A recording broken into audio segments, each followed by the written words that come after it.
All right, we'll see if that fixed it. We'll find out in a few minutes.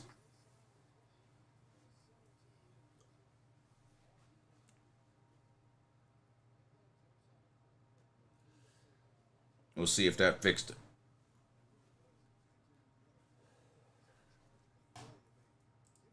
All right, sorry about that.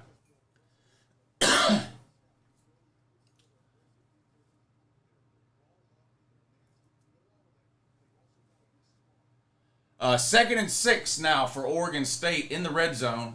The Utah 19 handoff off left tackle. Huge hole inside the 10 down to the 3. Huge hole off left tackle that time. You could have drove a truck through there. It's going to be first and goal for the Beavers inside the 5-yard line around the 3.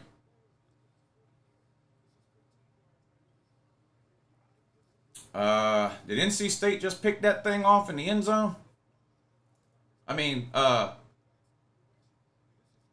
hell? Or is that a touchdown? No, that's a Louisville touchdown. I can't tell who caught that damn ball. I guess Louisville caught it? No, they're going to say incomplete. 4th and 12 for Louisville. They're in the red zone too.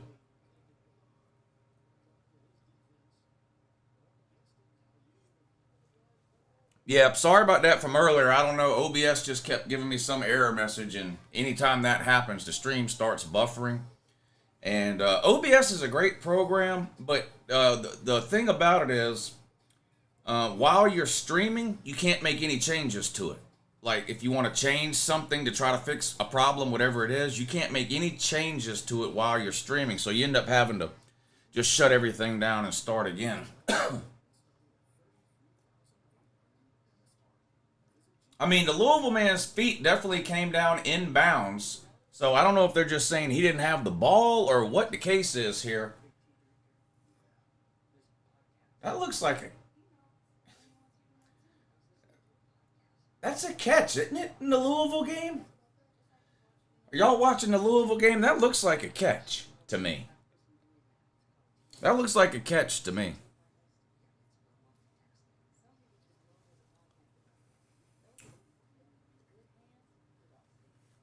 Yeah, Oregon State had it first and goal on the 3. Utah got the ball first, drove down the field, but turned it over on downs on around the Oregon State 35. Oregon State got the ball, went right down the field. Now they're first and goal inside the 5. Wow, they ruled that no touchdown. Play stands. I'm kind of surprised. I thought that was a touchdown. So NC State's going to keep their lead for now. NC State 10, Louisville 7. A minute 36 to go in the third quarter of that one. I can't believe they said that wasn't a touchdown. Now they're got to try a long field goal. Kick is up. Kick is good. All tied up, 10 apiece. Louisville 10, NC State 10, a minute 32 to go in the third. Kyle Roberts says Utah going to lose tonight. It should be a good game. Oregon State was favored by about 4. These Friday night games are weird. There's just a lot of weird results happen on weekday games when the road team is the favorite.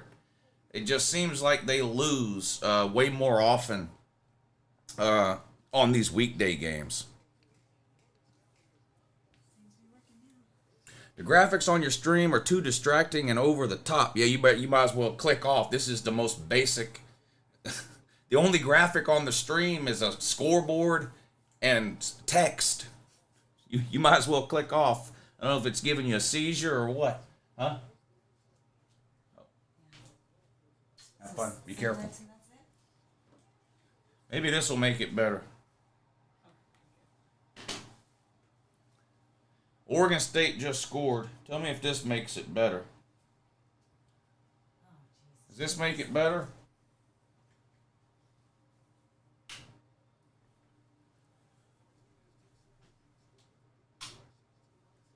There you go. Is that less distracting for you?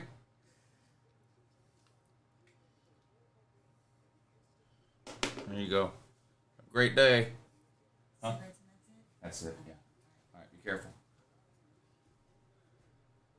The graphics are too distracting. What is it? What is it that's distracting? The words?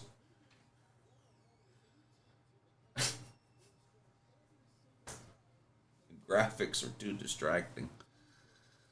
Ugh.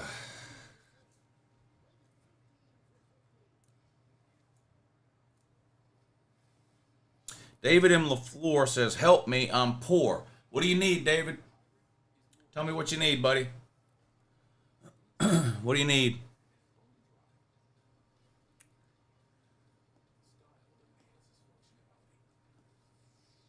Had a concert with high school tonight, but it's over. What kind of concert? Like are you in sync, like a choir deal, or are you in a band, or what's up with that?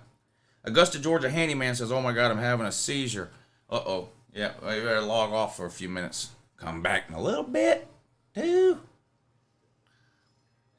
JW, what's up, buddy? Graphics are perfect, says Chunky Nothing. Oh, okay. Thank you. Appreciate that.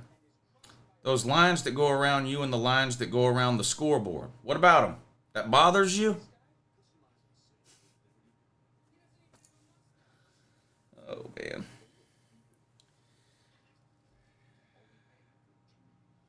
Man.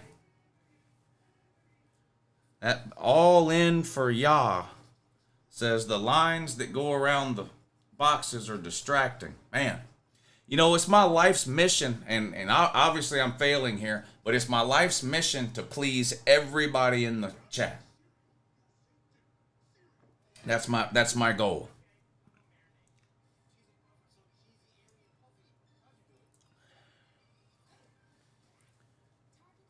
Lou, how does NC's lines look, offense and defense? I haven't watched much of the game, to be honest with you. In fact, I didn't watch any of the first half. I actually went out to eat and got back just about in time to come in here and start this 9 o'clock stream. So I haven't watched much of the game. I know NC State was out to a big lead early. I think they were up 10-0. Louisville's now come back to tie it up 10 apiece. NC State's got the ball 3rd and 19, though. On their own 16-yard line, shotgun with 3 wide receivers. And that's going to be a false start. They're going to back them up again.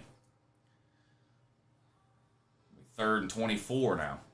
They might as well do one of those deals where you just punt it on 3rd down.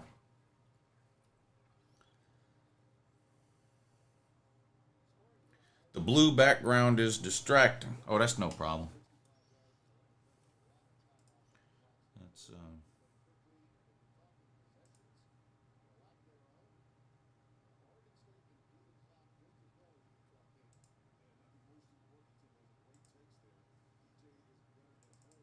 DJ Oogabadoogie. Let me see. What can we find for you? Here you go. There you go. Don't want you to get triggered by the color blue. There you go. When did Louisville score? Well, they just kicked a field goal to tie it up at 10 apiece.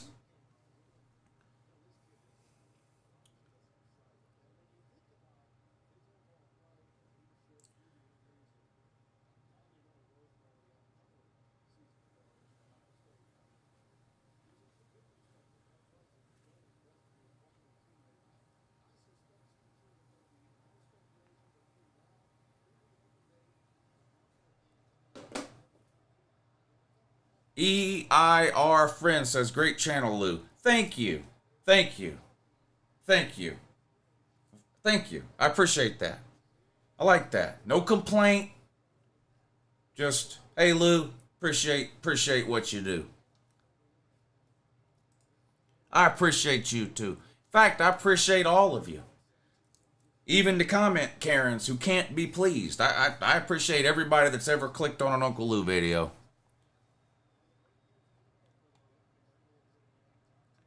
I work 10 hours. All I want is Wingstop. You can't go wrong with Wingstop, boss. You can't go wrong with Wingstop.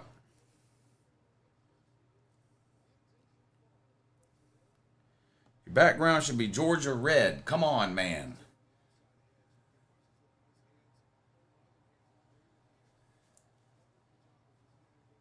Red makes me too aggressive. The Mad T-Zipper says, even me, even you. Yes, even you. I appreciate even you. 7-0 Oregon State up over Utah. 4.5 minutes to go in the first. Utah with their second possession of the game. 3rd and 10 on their own 25. Johnson back to throw. Under pressure, escapes out to his left, wants to run across the 30. Boy, it's going to be close to a first down. He extended the ball out. Did he get it? No, he did not, says the referee, man. 4th and 1. Utah probably going to have to punt it. They're backed up around their own 34-yard line, 33, 34-yard line. Yeah, I think he stepped out of bounds. 4th and 1, they're going to go for it. Very risky here. Early in the first quarter, Utah's lining up to go for it. 4th and 1 from their own 34-yard line. Risky play here. And here comes the inevitable flag. Illegal substitution on Utah. So much for that bright idea. Gonna have to kick it away now. For sure. What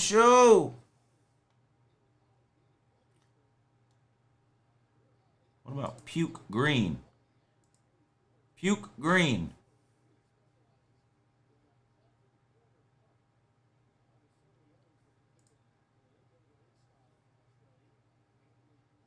Baby blue was the color of her eyes. Baby blue. Yellow.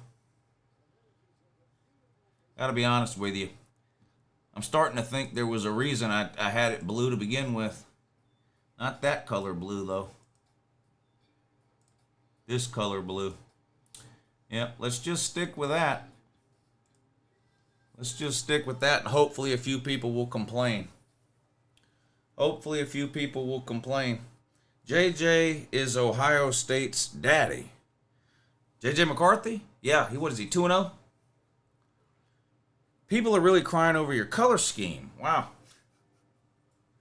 Yeah, we thought Ryan Day was bad. Ryan Day ain't got shit on the Uncle Lou comment section when it comes to crying, pouting, and moaning.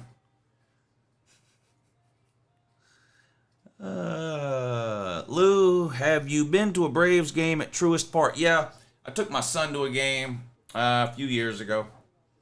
Longer than that, I guess. 4 or 5 years ago, probably. It was a while ago. But yeah, that's a nice setup they got there. I'm not into baseball, and neither is my son.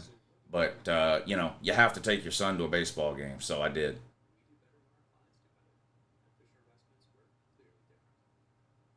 Nice return here by Louisville on this punt out to midfield. Down at the 45 of NC State. Nice kick return there is going to set Louisville up with great field position. 14:43 to go in the fourth, all tied up at 10 apiece. Look how he jukes these jamokes out of their shoes. Look, 1, 2, 3, 4, 5, 6 NC State players running around like a chicken with their head cut off. Embarrassing. How do you pronounce DJ ukulele? Well, it depends. You can either like you just said, you can just do the ukulele. That's one way. You can do it. You can call him DJ Oogabadoogie. You can call him DJ UTES, which is the correct pronunciation. So it's just pretty much up to you on that. Alex Humphrey says, make the background back for Auburn. They've got their own funeral to attend tomorrow. Unfortunately, there is no black colored light. I could just turn it off. But let's be real, that's silly as shit. So why would I do that? Newsflash, I wouldn't do that. Braves are good. Yeah. 304 home runs as a team is silly, says Bazoo. Got on with the Braves. Y'all are on your own with the Braves talk. I don't have anything to add to that. 2nd and 16 for Louisville on their own 49. Incomplete underneath on a crossing route. 3rd and 16 coming up now for Louisville. All tied up, 10 apiece, 14 minutes to go in the fourth quarter of that one. Let's be honest, DJU is still mid.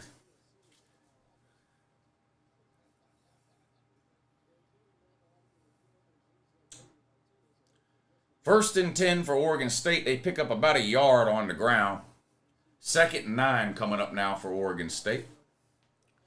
They're up on Utah 7-0.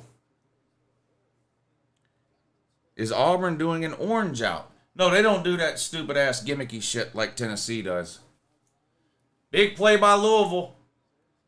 Down inside the red zone, pushed out of bounds at the 20. They're in business, in field goal range already.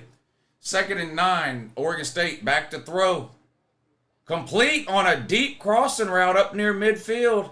Don't look now, but DJ Ugabadoogie looked good on that one. Man, Clemson sure would like to have him right about now. They can't beat a Power 5 team. The Taters are down bad, man. The Taters are really down bad. I find myself feeling bad for the Taters, really. I do. I feel honestly bad for the Taters. I feel bad for the Taters.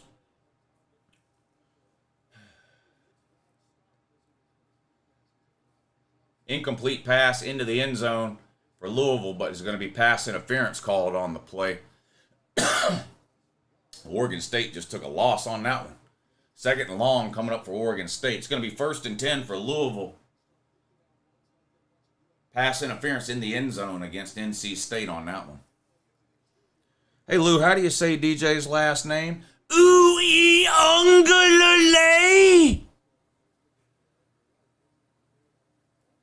Like that. You say it just like that. Or DJ Ugabadoogie. Or the ukulele. Oregon State throws. Ukulele going deep. Has a man. Overthrew him by a couple of yards. 3rd and 11 coming up. That looked like a Joe Milton pass there. Receiver wide open on the sideline. Better throw it 6 yards over his head. And the ukulele went ahead and did just that. But look, he had this. My man was burnt right here. My man was burnt bad there. The Utah man was burnt up bad. And Ugabadoogie threw it over the receiver's head. Lou, if Clemson loses this weekend, I think you should move their helmet to the Group of 5 shelf until they beat a Power 5 team. That's a good idea. I've got an empty spot right up on top, right there, just waiting on some Power 5 team to embarrass themselves to the point where I should do that. And you're probably right. If Clemson loses this week, it improves to 0-3 against Power 5 opponents, I probably should move the Tater helmet up there. You're right. You're actually right about that. The ukulele just took a big sack on 3rd down. That's not good. It's going to be 4th and a mile now. They're going to have to, I assume, punt it away here. Does the Fruit beat Clemson? I don't think so. I picked Clemson in that. I actually picked Clemson to win and cover. But never underestimate Clemson's ability to embarrass themselves. So it is possible they lose.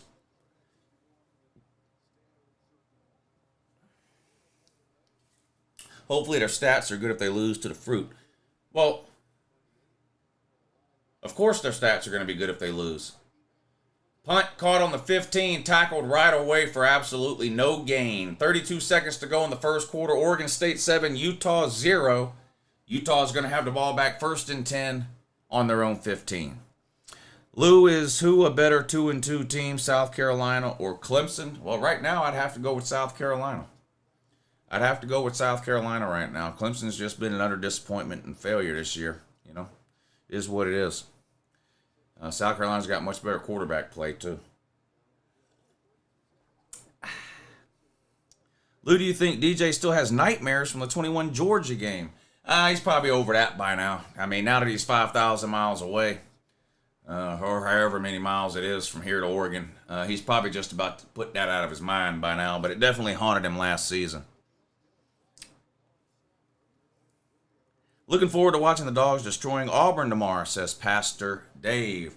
Yeah, Georgia playing Auburn is like the one time where Bama fans can openly root for Georgia and not feel bad about it, because no matter what you think about Georgia as a Bama fan, of course, you automatically hate Auburn even more. You have to. It's a law. Lou, who do you think wins the PSU versus OSU matchup? If I had to pick that game right now, I would pick Penn State, but I don't have to pick it right now. So I don't know who I will pick the week of the game, but Penn State, to me, has looked like a better team through the first 4 weeks of the season, but not drastically. I mean, I think it would be a great game if they played right now, but I think Ohio State would have a near impossible time moving the ball on that Penn State defense right now.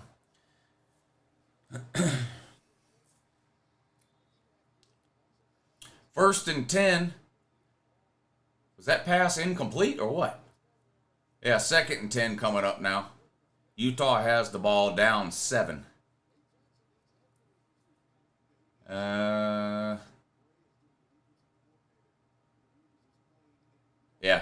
definitely not a catch. Definitely not a catch.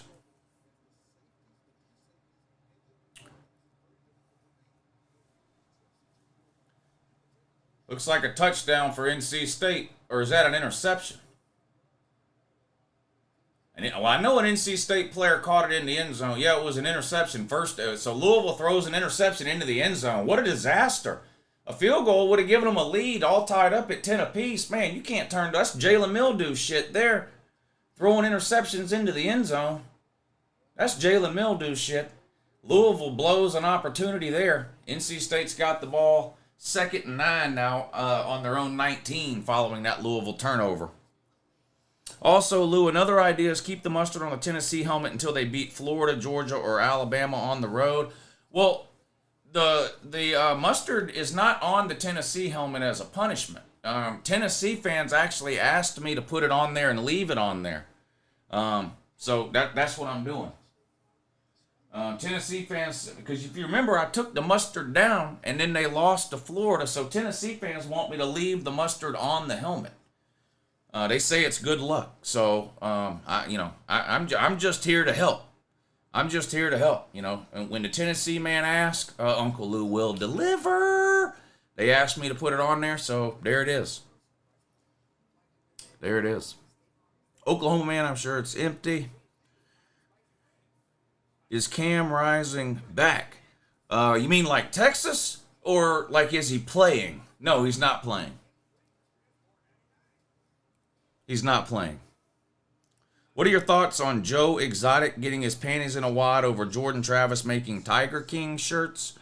Well, I don't know. Does Joe Exotic own the trademark to the whole Tiger King thing? He should. Somebody should. What time you streaming tomorrow? Hold on, let me read the bottom of the screen here and I'll let you know. Let's see. What does it say here on the bottom of the screen? Let me look. Week 5 game stream. Schedule. 12 p.m. on YouTube. 3:30 p.m. on Patreon. Link in description. Okay, 12 o'clock tomorrow on YouTube, 3:30 on the Patreon page. Link to the Patreon page is in the description if anybody wants to check it out. That's tomorrow's streaming schedule.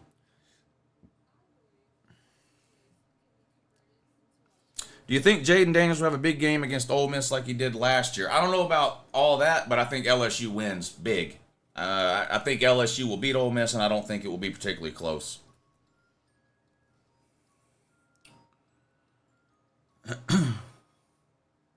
Lou, please play the Voltar jingle just for a bit. No. I don't want to.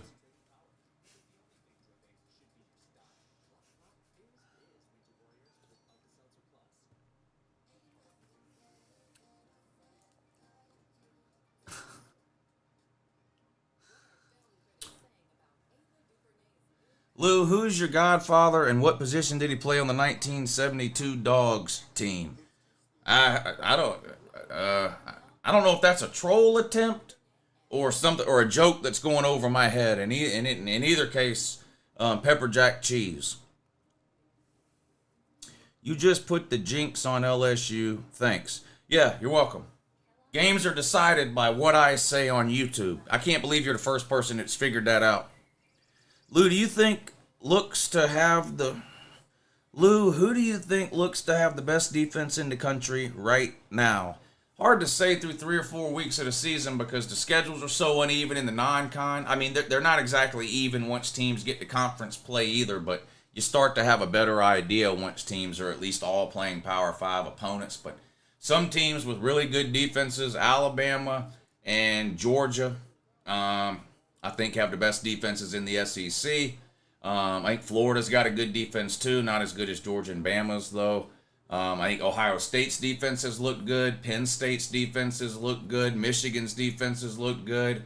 Oklahoma's defenses looked good. Iowa's defenses look good. In the Pac-12, Utah, UCLA, Washington. Lots of good defenses early on.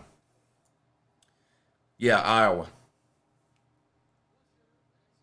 Incomplete pass on 3rd and 5. Man, hit the wide receiver right in the hands on a slant route. Great throw by that quarterback, Nate Johnson or whatever his name is. Wide receivers got to catch this on 3rd down here. You got to keep this drive alive. Look at this throw. Perfect. Stood in the pocket, took a hit, made a perfect throw. And look, the wide receiver just drops the ball. I mean, it hit him right in the fucking nut. It went right through his hands, hit him in the numbers, and fell to the ground. You got to make that catch, man. Help your quarterback out. He stood in the pocket and took a hit, made a perfect throw. You got to make that catch if you're Utah, man. Instead, they're going to have to punt it away. This one's going to be fair, caught right around the 29 or 30-yard line. Oregon State will take over there. 14:49 to go into second quarter. Oregon State 7, Utah 0. Prayers for my Jayhawks tomorrow. Rock Chalk. MPJ looks like Heisman right now. Is that Michael Penix? Washington might just be the best team in the country. Yeah. Washington looks really, really good. Washington looks good. Penn State looks really good. Texas, I think, is really good. Florida State, I'm still up in the air on. I think that win over LSU is really impressive. But since then, Florida State seems to have regressed. I've yet to see Florida State look anywhere near as good as they did in the second half against LSU. That Boston College debacle was embarrassing. The Clemson, I don't think it's very. I don't really understand them celebrating that win over Clemson. Clemson's not a great team, and if you're the 3rd, 4th best team in the country, what are you doing going to overtime with the Tater? I don't know. I mean, Florida State's a good team. I'm not knocking Florida State, but what you're asking, I don't even think I would consider Florida State as the best team right now. What a catch. Now, it's going to be pass interference on somebody. It's going to be pass interference on somebody, but are they going to call it on the offense or the defense? But a great catch by the Oregon State man.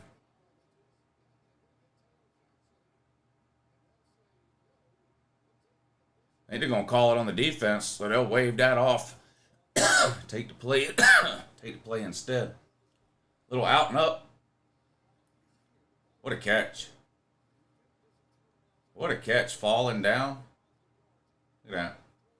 Nice. 1st and 10 for Oregon State. 1st and 10 for Louisville. Pass complete. Across the 30 to the 31, 32-yard line. Going to be 2nd and 2 for Louisville now. All tied up 10 apiece. I think Ugabadugi just got sacked again. Utah player looks like he's hurt. He's holding his knee, too. I hope he's okay. You never like it when you see these players holding their knee. You never want to see that. You never want to see that. QB hokey pokey for Oregon State. Yeah, well, for Utah, too. Utah plays multiple quarterbacks as well.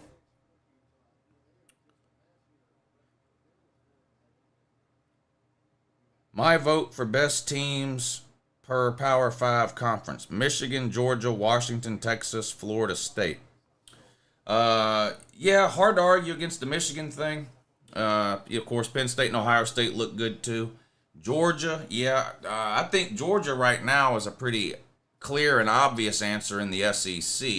I think there's some legitimate debate over who might be the 2nd and 3rd best teams between people like Alabama, LSU, Tennessee, Florida, whatever the case. But, yep, on that. Washington 3. Yeah, I think you could go with Washington. I think you could go with Utah. I think the Pac-12's hard. Washington's a good pick, but you can make a case for some other teams too. Oregon, Utah, Southern Cal. What was the other one you said? ACC, Florida State. I would say right now, I would say Florida State or Duke. I would say Florida State or Duke.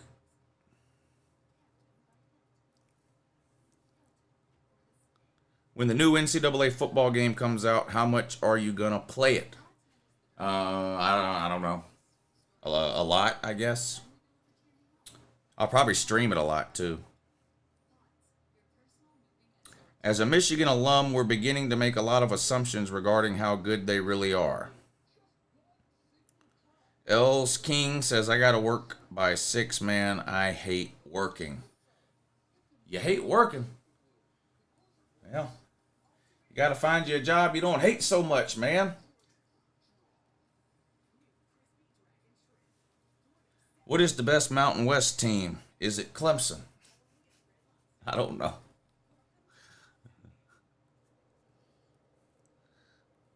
When does the new NCAA game come out? The latest info on that says July 2024. But that's always subject to get pushed back if something comes up between now and then. But as of right now, they're planning on releasing it in July of 2024. Mike Fort says, I need a job on OnlyFans. Well, you can start that right now. You don't even have to wait. You don't have to interview. You don't need anybody's permission. All you need is a computer and a webcam. Or hell, you probably can even do it from your cell phone. Yeah, I've had Popeyes. Hey, Uncle Lou, I like your shoes. Yeah?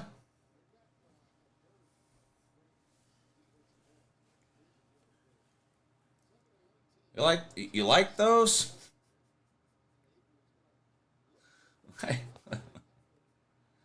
They're mine. You can't have them. They're mine. They even have my name on them, so you can't steal them. I know somebody didn't say what are those. I know y'all don't know what, I know somebody's not asking what Chucks are. Boy, y'all are dumb.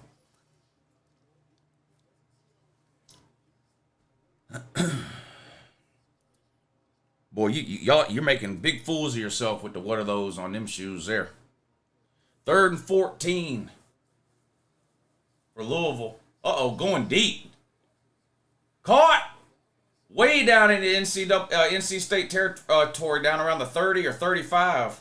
Huge play for NC State there. I mean, for Louisville. Yeah, out of bounds at the 30. Wow, they're going to be in field goal range again. Oregon State looks like keeping it on the ground here. Takes a big hit at the end, but holds on to the ball.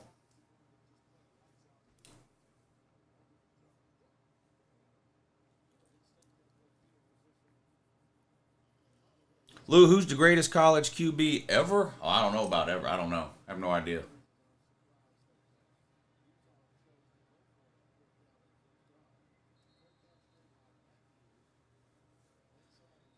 I'm ashamed of my chat right now. I'm absolutely ashamed of my chat for not knowing anything about Chuck Taylors. I'm embarrassed for y'all. I'm absolutely embarrassed for y'all. My shoe game is on point. King Kong ain't got shit on me. And y'all don't know what the fuck Chuck Taylors are. I ought to start timing everybody out who doesn't know what the fuck Converse Chuck Taylors are.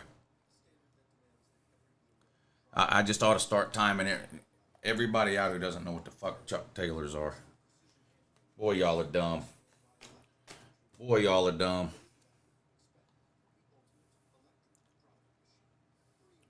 Show me your Dallas Cowboys shoes again, Lou. Dallas Cowboys colors are not white and black. I'm not sure what you've been watching. Not sure what you've been watching.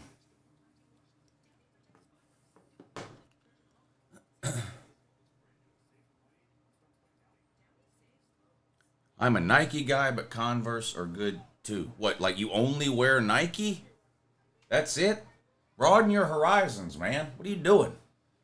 What do you, so you just have one pair of shoes and they're Nike and you just wear them all the time? Y'all are weird, man. Y'all are weird. Y'all are weird. I probably got 15 pair of shoes.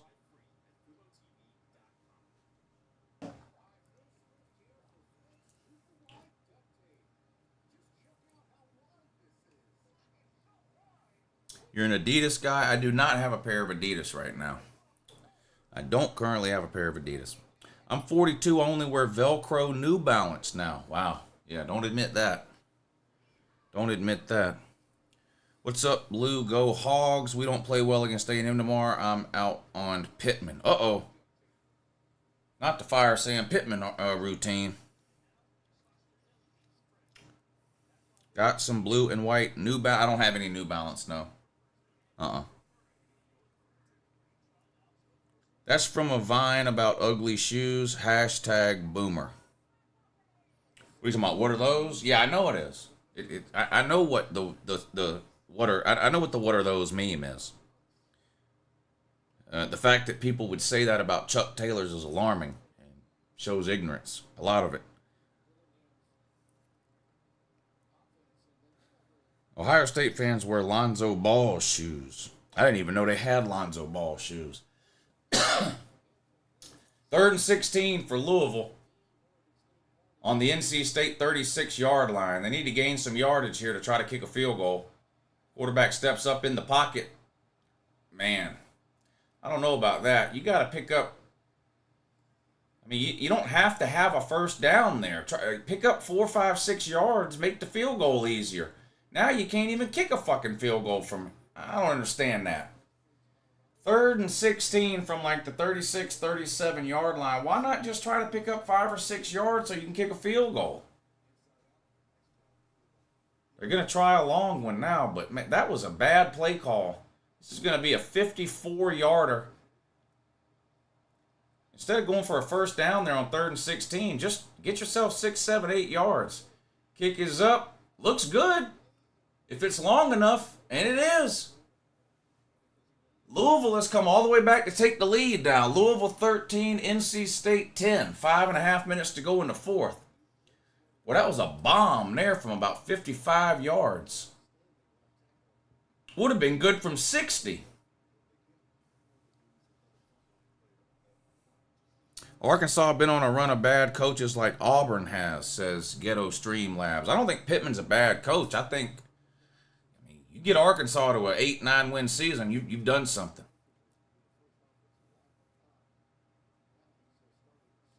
Imagine that the coach knows his kicker.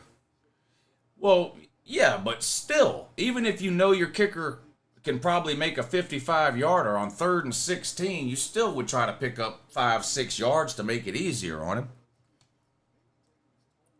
I used to wear all black Converse sneakers, says Benny the Rolling Stoner. Dave Durn should be on the hot seat, says Eat Chew Review. Arky used to be a 4-win team. Yeah, Pittman drugged them out of the bowels of the college football universe. And he's very popular, too. Very popular. 1st and 10. Utah keeps it on the ground. They're going to pick up 2 or 3 yards. That's about it. 2nd and 7 coming up now for the Utes. They trail 7-0. Coming up on 10.5 minutes to go in the second quarter. You like BYU tonight, Lou? Yes, I do like BYU tonight. I don't trust Emory Jones, Cincinnati's quarterback, especially on the road. I'll take BYU there.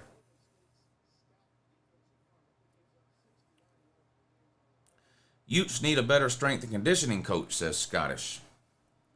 2nd and 7 for Utah. Daniels under center. Handoff again. Has a hole. Up close to a first down. He's going to be a yard or 2 short. 3rd and short coming up for Utah now. Coming up on 10 minutes to go in the second. They still trail 7-0. Next gen online play for college football. I'm ready, says Big Daddy. Cincinnati is terrible, says David. I miss your unfiltered hate for BYU, Lou. Well, that's how well. I mean, I can still turn the trash talk on about any team in the country anytime you want me to. All you got to do is say the word, name a team, and pull my string, and I'll be off and running. I can bury any team in the country in under 60 seconds. I'm a professional. I've been doing this a long time. Your favorite pizza toppings? I'm a basic bitch when it comes to pizza. Pepperoni, bell pepper, and red onions. That's my favorite pizza. I usually just get pepperoni because that just makes everybody happy. But if I get to order a pizza and order it however I want, it would be pepperoni, green bell pepper, and red onions. Nice kick return by NC State out close to the 40. So with 5.5 minutes to go, NC State's going to have good field position here to try to get themselves into field goal range to tie it up or potentially score a game-winning touchdown. 3rd and 7 coming up for Utah. They're on their own 28-yard line. Back to throw. Looking to his left, throws deep towards the sideline. That's got to be pass interference. How do they not call that? That looked like pass interference. The defensive back had his hand all on the guy's shoulder. Now, the wide receiver was looking the wrong way. He was looking over his inside shoulder. The ball came over his outside shoulder, but still, look at this. How do you not call that? I don't know. It seems to me like maybe you called. Well, actually, you could have called it on Utah. So I'll say that's a good no call because they could have called it on either one of them. The Utah man basically punched the Oregon State player in the face. Open hand, but so Utah's gonna have to punt it away, but whistles blow it dead. Let's see what happened here. False start. They're gonna have to back Utah up. So instead of 4th and 7, it'll be 4th and 12. You have to punt it away. I wonder what Lou is like if he gets high as shit. I wonder too. I wonder what that would be like too. You still haven't tried Duke's mayonnaise? What are you doing? Why are you watching YouTube right now? Go to the store, buy Duke's mayonnaise. Come home, make something with it. What are you doing? Your priorities are out of whack. You need to get your priorities in order. All right, this time they punted away, and there's no whistles. Fair catch called and made at around the 29 or 30-yard line. Oregon State still up 7-0.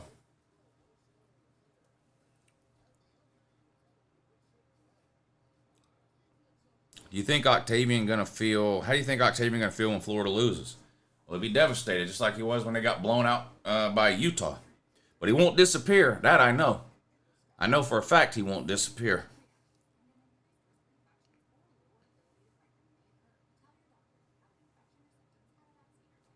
As a Clemson fan, I'd rather SEC, but Big Ten would be fun and exciting. DJ Ukulele benched. They did have a different quarterback in on the last drive, so I don't know if it's a rotating thing or they just gave Ukulele the hook. I don't know.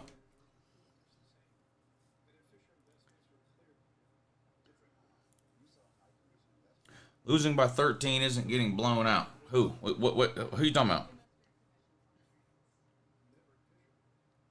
Will Ladd McConkey be back? I'll believe it when I see it.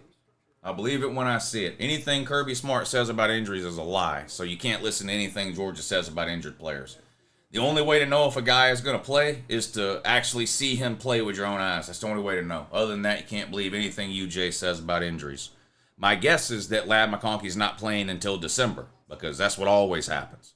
We went through this same thing 2 years ago with George Pickens where he's almost back, he's almost back, he's almost back. Then he never comes back till December, catches 2 or 3 passes, and that's it. Last year, A.D. Mitchell, same thing. Guy gets hurt. Oh, he's coming back. He'll be back soon. He's almost back. He's coming back. He'll be back soon. He's coming back. He's almost back. He'll be back soon. Never shows up. December rolls around. He's got like 3 catches and a touchdown. That's my guess for McConkey until proven otherwise. I hope I'm wrong. I hope he plays this weekend. I hope he played last weekend, but he didn't. I hope he plays next weekend. But until proven wrong, I'm just not counting on seeing McConkey until December in that too, and also addition to that as well. I'm just tired of Kirby pissing down my leg and tell me it's raining.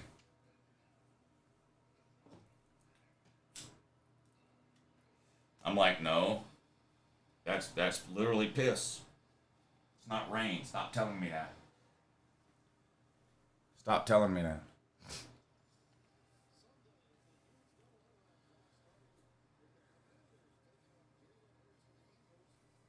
Lou is the man of the hour. Too sweet to be sour. Hey. Yeah.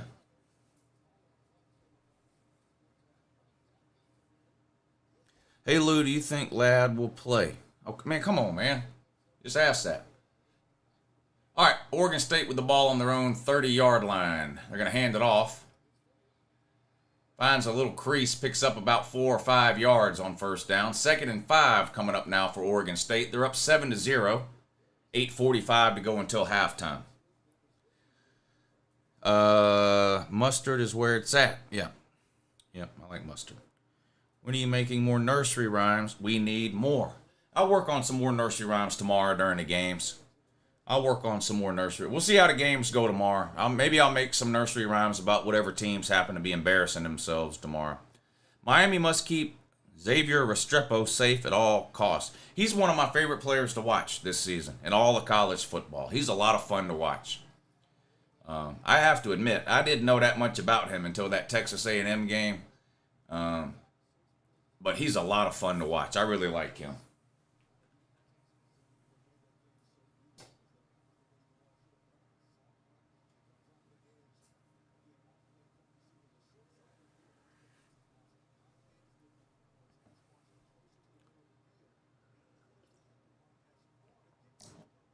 If Colorado loses by 50, put their helmet with the group of 5.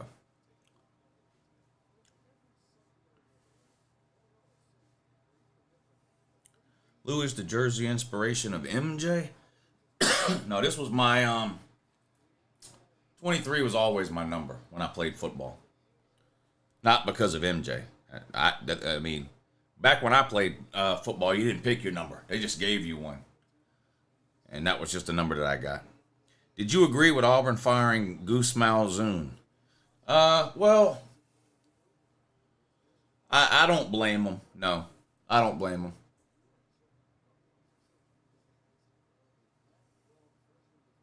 I'm in Cali for an interview, and seeing games start at 9 a.m. is insane. Yeah, I've thought about that before. If I ever moved to a different time zone, how weird it would be getting used to the different times that the college football games would come on. What position did you play? I played corner.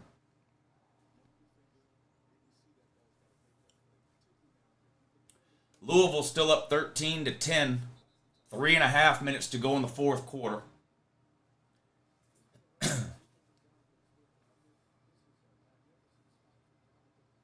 And Louisville's got the ball.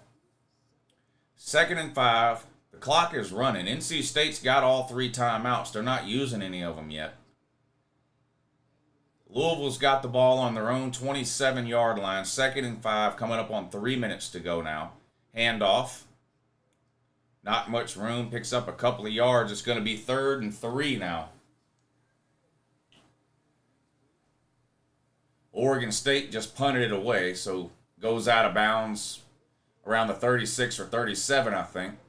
Utah will have the ball there. They're down 7:21 to go until halftime in that one. But we're coming up on the end of this Louisville-NC State game, so we'll pay attention to this one for a little while.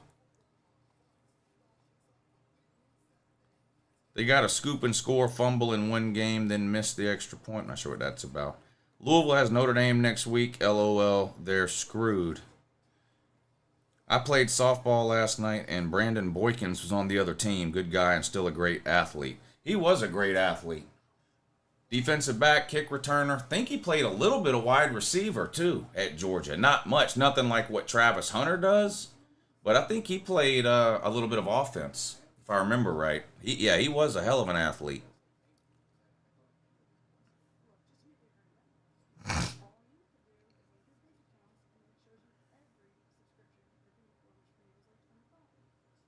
Gus won 9 games a year. They fired him for Harsin. That is short bus level stupid. You keep Malzahn until you have an upgrade. Well, you never know if a coach is going to be an upgrade or not until you hire him and find out. I mean, it's a risk every time Georgia fired a coach that was winning 10 games a year to hire somebody that never coached a game before. Now, it worked out, but that was still a huge risk. My high school football team made the Hall of Shame, says Mike Ford. Yeah, we weren't very good either, my high school team. We only made the playoffs once out of the 4 years I was there.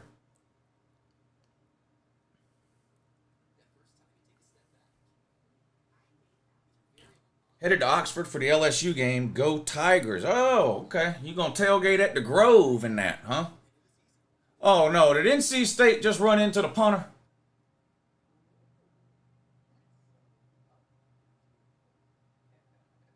Wow. Louisville punted the ball away to NC State. NC State was going to have the ball back with 2:44 to go. They're down 3, but instead NC State runs into the punter. Oh wow. That's going to give them a first down. Wow.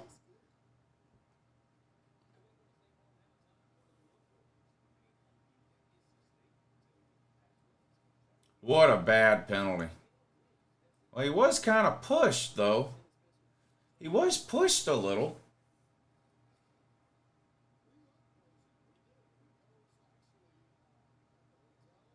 Wow.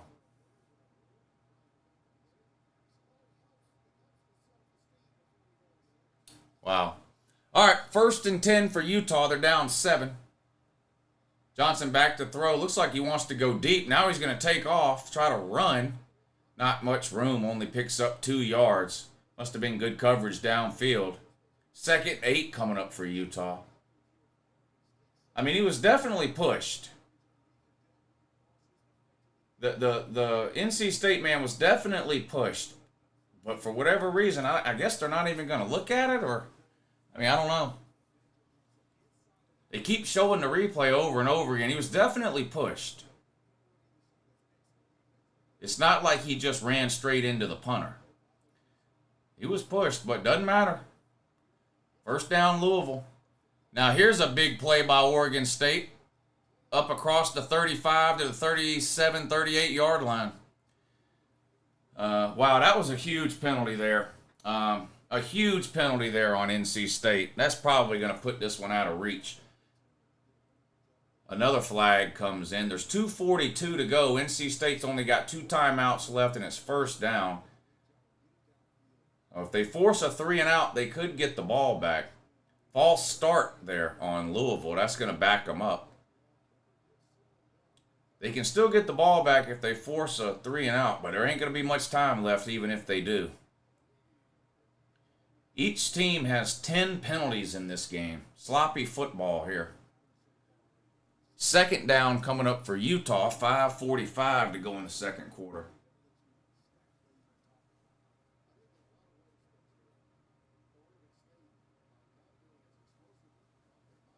First and 15 for Louisville. Handoff again, loses 3 or 4 yards. 2nd and about 18 coming up now.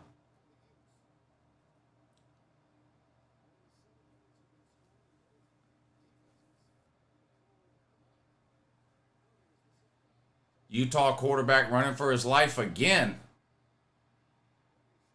Tries to get away. Lucky to get back to the line of scrimmage. 3rd down coming up now for Utah. Boy, this Oregon State defense is flying around. And for the 2nd week in a row, Utah just can't do anything at all on offense. I mean, nothing. They won last week over UCLA, but only 14-7, and one of those touchdowns was a pick 6 on defense. So they only scored 1 touchdown last week against UCLA. Right now they're being shut out by Oregon State with 4.5 minutes to go in the 2nd quarter. 3rd and 8, quarterback running for his life again. Throws incomplete. Wow. They're going to have to punt it away with 4:26 to go. This Utah offense is struggling. Bad.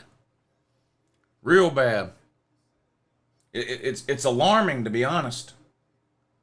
It's rather alarming is what it is. Extremely alarming. My friend wanted to set me up with this girl that he knows that goes to NC State. Never happened, though. Why not?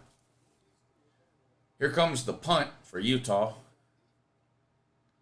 Fair catch called and made around the 7-yard line. So Oregon State going to be backed up deep in their own territory.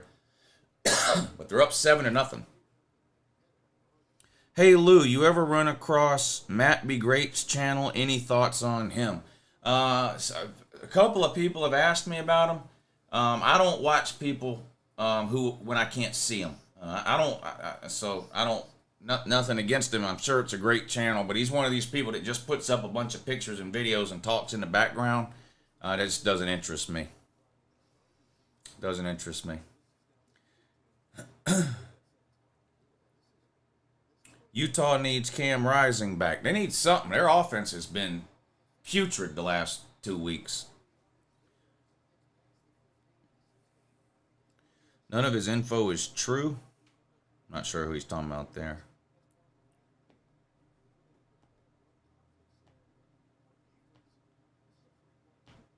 Utah, USC, and Oregon all got 7 sacks last week. 3rd and 16 now for Louisville. 2:35 to go. NC State's out of timeouts. They keep it on the ground. No gain. So 4th and 16, they're going to have to punt it away, but there's going to be under 2 minutes to go by the time NC State gets the ball back. So, there's about a 10-second difference between the play clock and the game clock. So they're going to punt this ball away around the 150 mark. Probably going to be around 140 or 145 to go in the game by the time NC State lines up to run a first down play.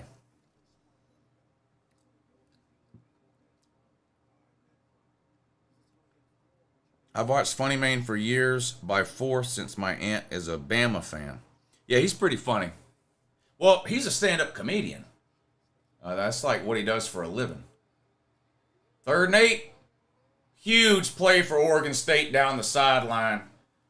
Another great catch, too. Another great catch. Good throw, too.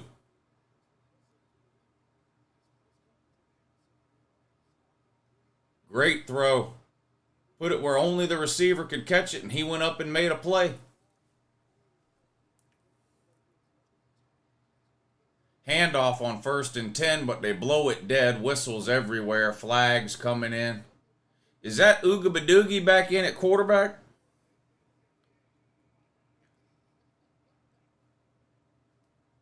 My mom tells me I'm hilarious, says the mad tea sipper. Yeah, not sure if some. Oh wow. Louisville just intercepted a pass from NC State. That's going to be ball game. Louisville's going to hang on to win 13-10. Or actually not hang on. They came from behind. And they're going to win 13-10. Louisville's going to remain undefeated. NC State's going to tote its 2nd L. Tunnel screen by Oregon State. At least an attempt at one. Didn't work. Lost yards. NC State snatched defeat from the jaws of victory. Yeah, they had this game under control for about 3 quarters. But unfortunately, they made them play the 4th quarter. And it didn't go NC State's way at all.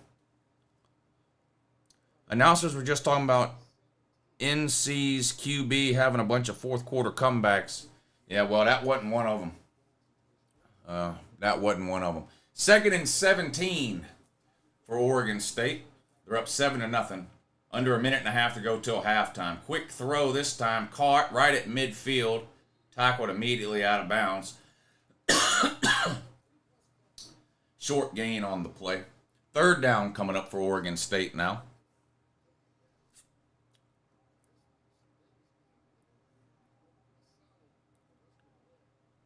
Do you like having eggs with your breakfast sometimes, Lou? Anytime I cook breakfast, I always cook eggs. I don't always cook breakfast, but I always cook eggs when I do make breakfast, 100% of the time. 3rd and 9 for Oregon State on the Utah 49, just across midfield. Shotgun, back to throw, looks, throws, complete. Gets upfield for a first down and then some, keeps the drive alive. This is the best looking Oregon State drive they've had other than their touchdown drive. Oregon State hurries to the line. They want to go fast now. 1st and 10 on the Utah 35. Ooga Badoogie in a shotgun. Throws a slant, incomplete.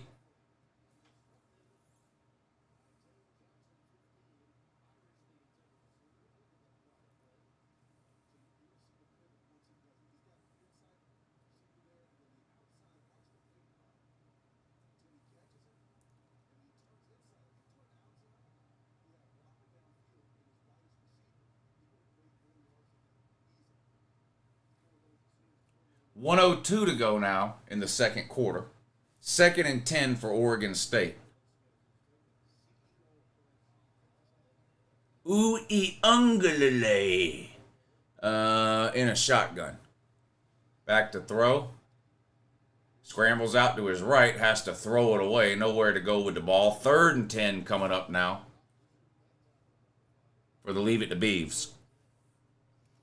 The only real breakfast is coffee, chocolate, and cigarettes. Well, I drink coffee every morning for sure. For sure.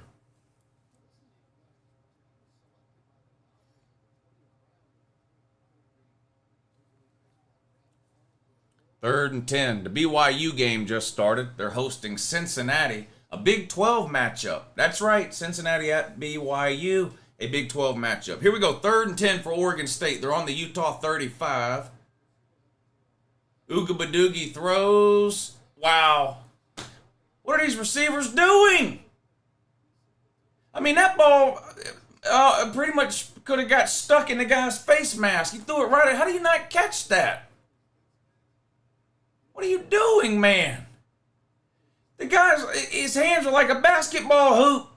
And then damn thing went right through there. Nothing but net. Jesus. God almighty.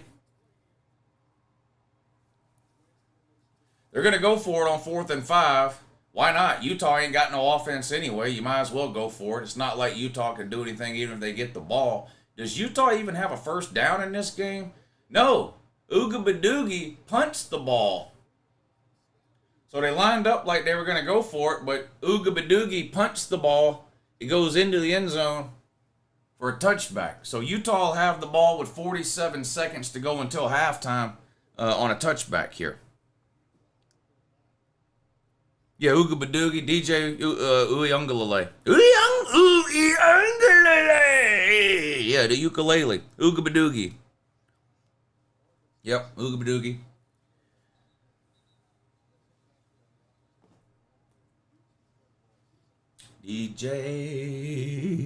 DJ,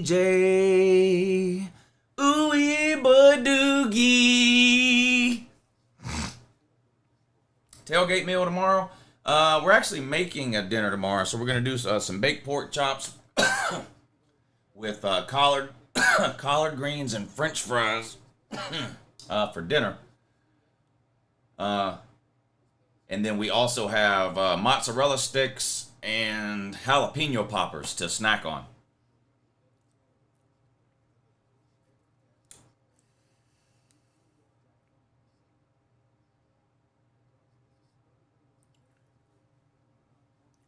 Tennessee man or the South Carolina man? I think Tennessee probably wins, but I'll take South Carolina in the points. I'll take South Carolina in the 12.5 or 13, whatever it is. This game makes me feel better about Oregon's chances at the playoffs, says Darth Duck. Yeah, I think you need to worry more about Southern Cal and Washington than you do either of these two teams.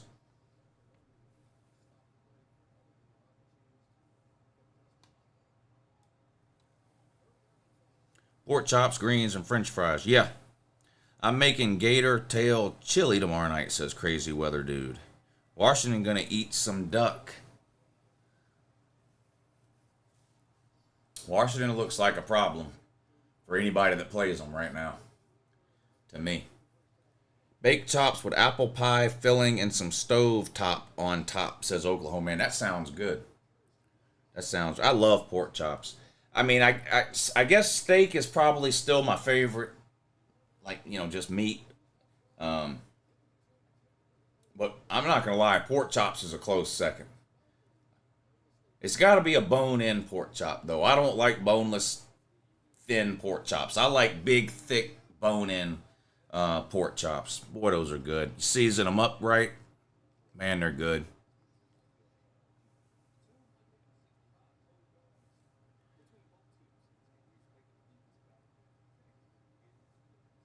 Favorite steak? I'm not all that picky. I mean, as long as it's a ribeye, a sirloin, a New York strip, a T-bone, something like that, I'm not all that picky. I don't really like filet mignon.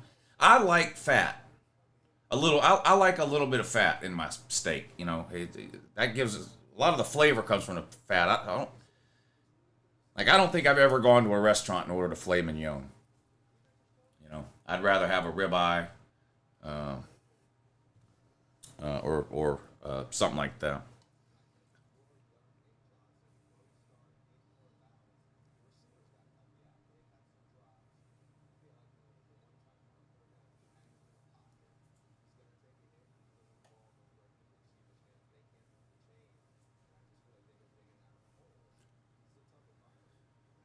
Prime rib, nah.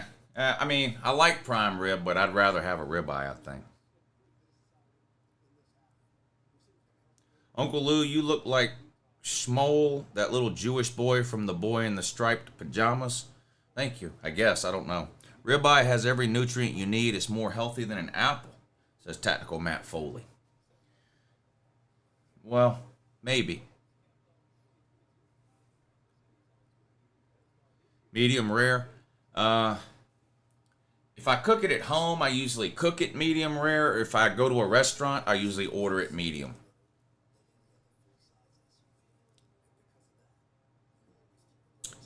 Robert says there is good game tomorrow. Yeah, bunch of them. Bunch of them. Last 8 quarters, Utah's only scored one offensive touchdown. Yes, absolute poverty going on for the Utes on the offensive side of the ball. They need to play Florida again. That's what they need to do. Play Florida again so they can score.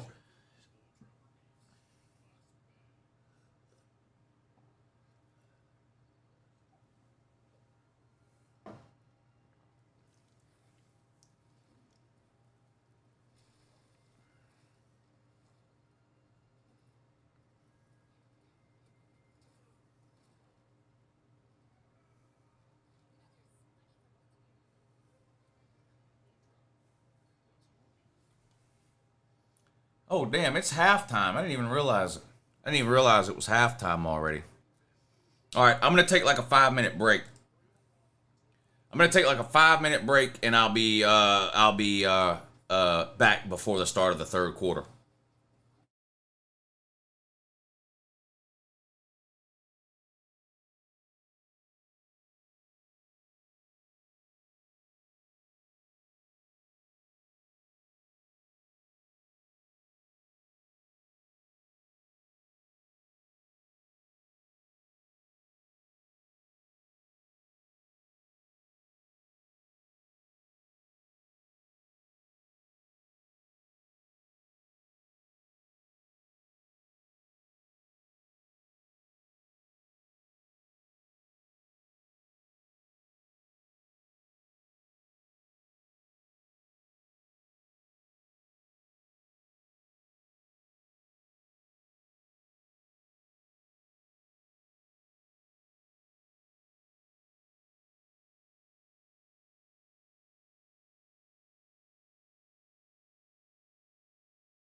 All right, second half. Kickoff right now. Into the end zone for a touchback. Oregon State will get the ball first to start the third quarter.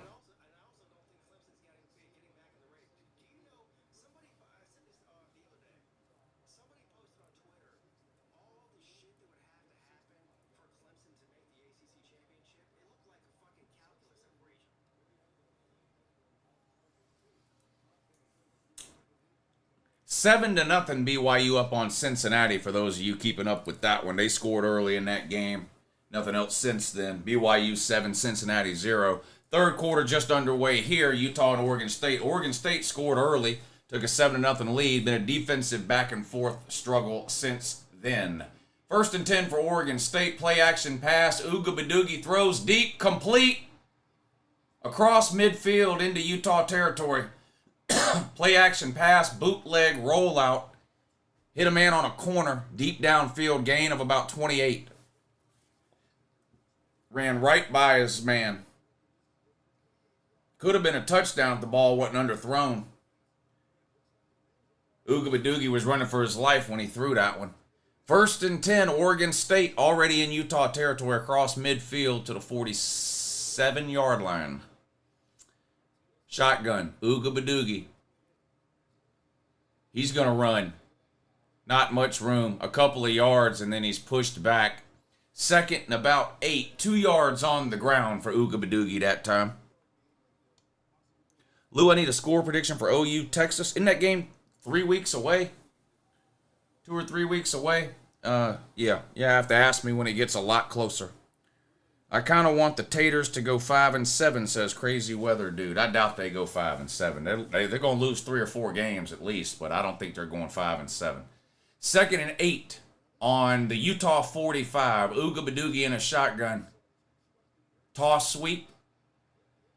Tries to get to the outside. No room. Utah defense strung that one out. Lost a couple of yards. Third and long coming up now for Oregon State.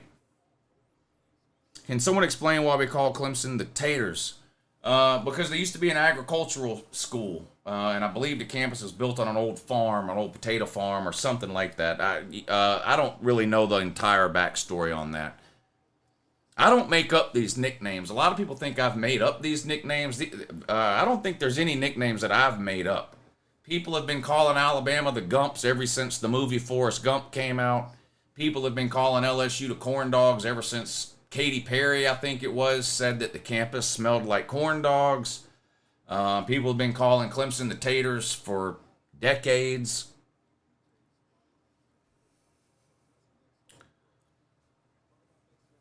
OU Texas next week? Okay, ask me next week.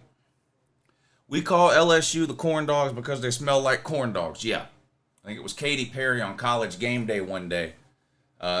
Made some kind of comment about the campus smelling like corn dogs or something like that.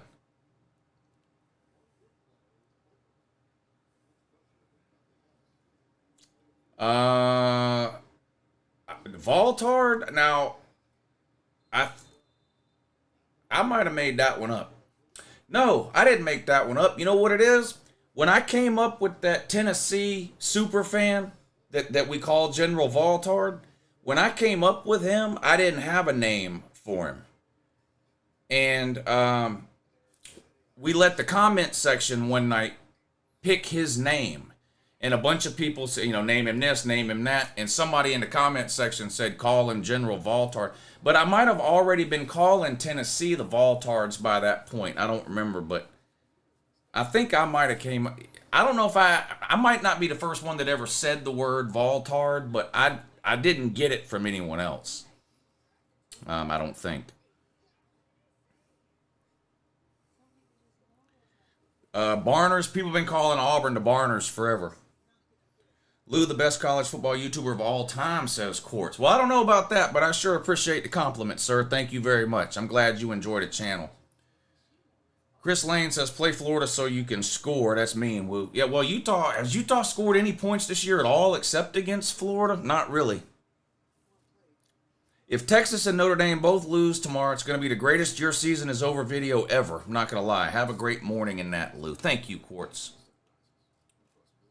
I really appreciate y'all hitting the super chat to help support these live streams. That means a lot. Lou, I saw Tool for the third time last week in Kentucky. Sick show. Yeah, I'm a little upset. They're not coming anywhere near me. The closest they're coming to me is Knoxville, and that's on it's either on a Friday or Saturday night during the football season, so I can't go. I'm thinking about flying up to Boston to see them. I think it's in November.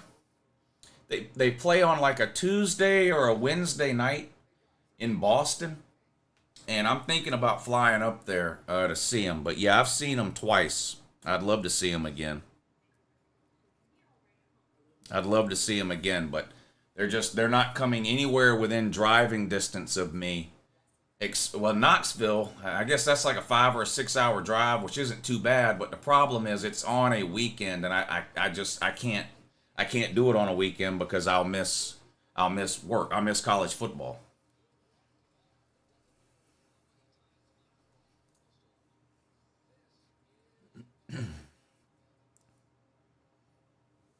Yeah, they're great live too. They really are. They're great live. Hey Lou, you're still on Bet Now? I'm winning all mine right now. I still use Bet Now every once in a while. I just don't have a deal with them anymore. YouTube cracked down on that. I had to stop the Bet Now thing because YouTube told me to.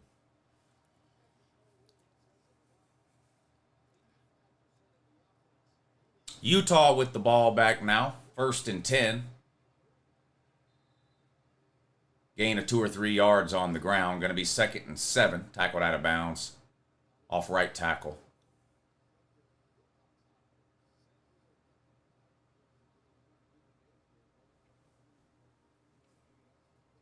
I saw Tool years ago at Bonnaroo. The rave kids weren't digging it, but it was a good show. Yeah, Tool is not rave music at all. At all. YouTube telling LouTube what to do, blasphemy. Yeah, they changed their rules on which gambling sites you were allowed to promote on YouTube, and BetNow didn't make the list.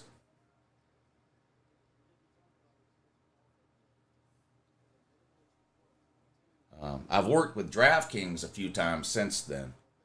I think four or five times. I've done stuff for DraftKings.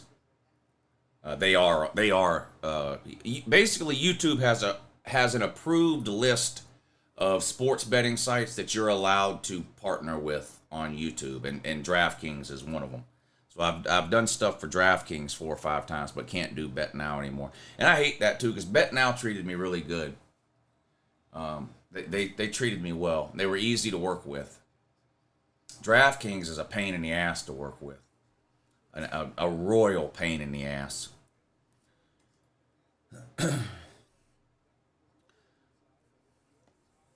I upped my price on what I was charging DraftKings just because they were such a pain in the ass to work with.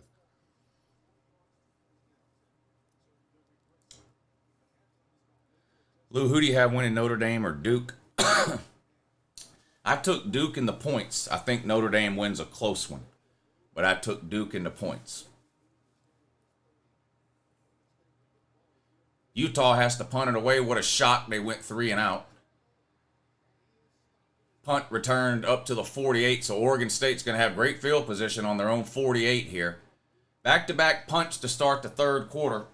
Oregon State 7, Utah 0, still the score. BYU still up 7-0 over Cincinnati. 2-wind as well. Pool Knee 1. Thank you for the super chat, buddy. I appreciate that. Thank you for helping to support the stream today. He says, love the channel, Lou. Well, I'm glad you enjoy it because I love talking college football, so it's nice to have a community of people that love college football as much as I do so I can come on here and get it all out of my system, you know. Lou, if you come to Knoxville, I'll buy your ticket. Man, I appreciate it, but I can't because it's on a weekend. I just can't. It's not the cost of the ticket. It's the money I don't make if I'm not here on the weekend. You know, I do this full time. You know, I don't have any other job to fall back on. So I only get 13 or 14 weekends a year. I have to maximize those weekends or else I won't be able to pay my bills in March, April, and May. I'm just being honest. I make all my money this time of year. I don't make that much in the off season. I barely make enough in the off season on a monthly basis, like to keep my head above water. So I have to save a bunch of money that I make during the season so that I can live in the off season. And if I start taking Saturdays off during the season, then that becomes a problem in May and April and May. That's why I can't go. I'd love to go to more games. I did get to go to a game last year, which was great. I went to the last game of the regular season, but it's the same thing with going to games. It's not the cost of the tickets. It's the money that I don't make because I'm not working here on that Saturday. And it's the same thing for the Tool concert. Who's better, Emily Jones or Graham Mertz? I'm probably going to have to go with Graham Mertz. Emory Jones looked amazing in week 1, and he's just been right back to the same old Emory Jones since then. Emory Jones had like 7 touchdowns in week 1. Just some ridiculous numbers. But since then, it's been right back to the same Emory Jones we remember from Florida. Perfect Circle better than Tool? Wow. Yeah, that's an opinion I definitely don't share at all.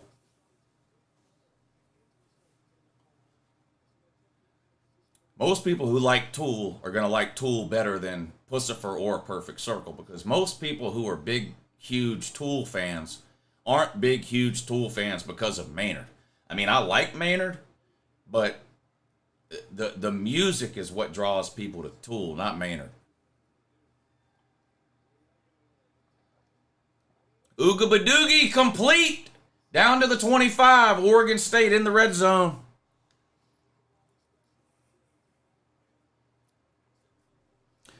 Who you got, Colorado or USC? Is that a serious question? Southern Cal by 100. Southern Cal by 100.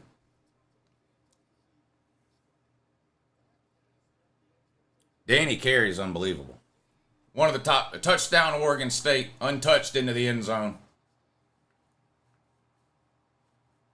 Oregon State's going to go up 2 touchdowns now over the Utes.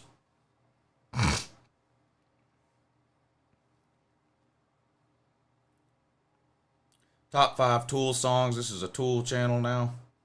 My top 5, I'm such a big Tool fan. My top 5, I could give you a top 5 now. It may be different tomorrow. I go through these phases with Tool where I get like obsessed with certain songs, and then next month it might be a different set of songs. But 2 of my all-time favorites that always make my top 5 list, they never go out of my top 5, are Vicarious and Eulogy. Those 2 are always in my top 5. And then I'll go back and forth. Like, I like listening to the new album. I'll get really into that for a while. Invincible and Descending are probably my 2 favorite songs off that new album. And then sometimes I'll go through a mood or a phase where I want to listen to, some of the old stuff, 46 and 2, John B., The Patient, Parabola, or Parable and Parabola.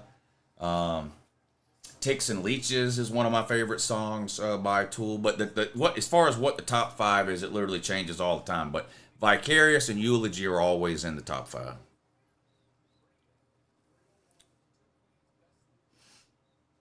You miss Eulogy on Your Season Is Over? Yeah, I miss it too. I wish I could still use it.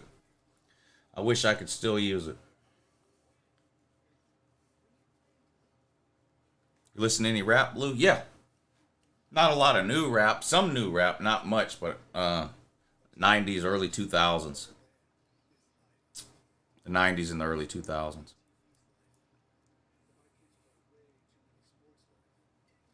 I got LSU over Ole Miss in a high-scoring game tomorrow, says Robert. Yeah, I like Ole Miss to win that one, too. And I think it might not be particularly close.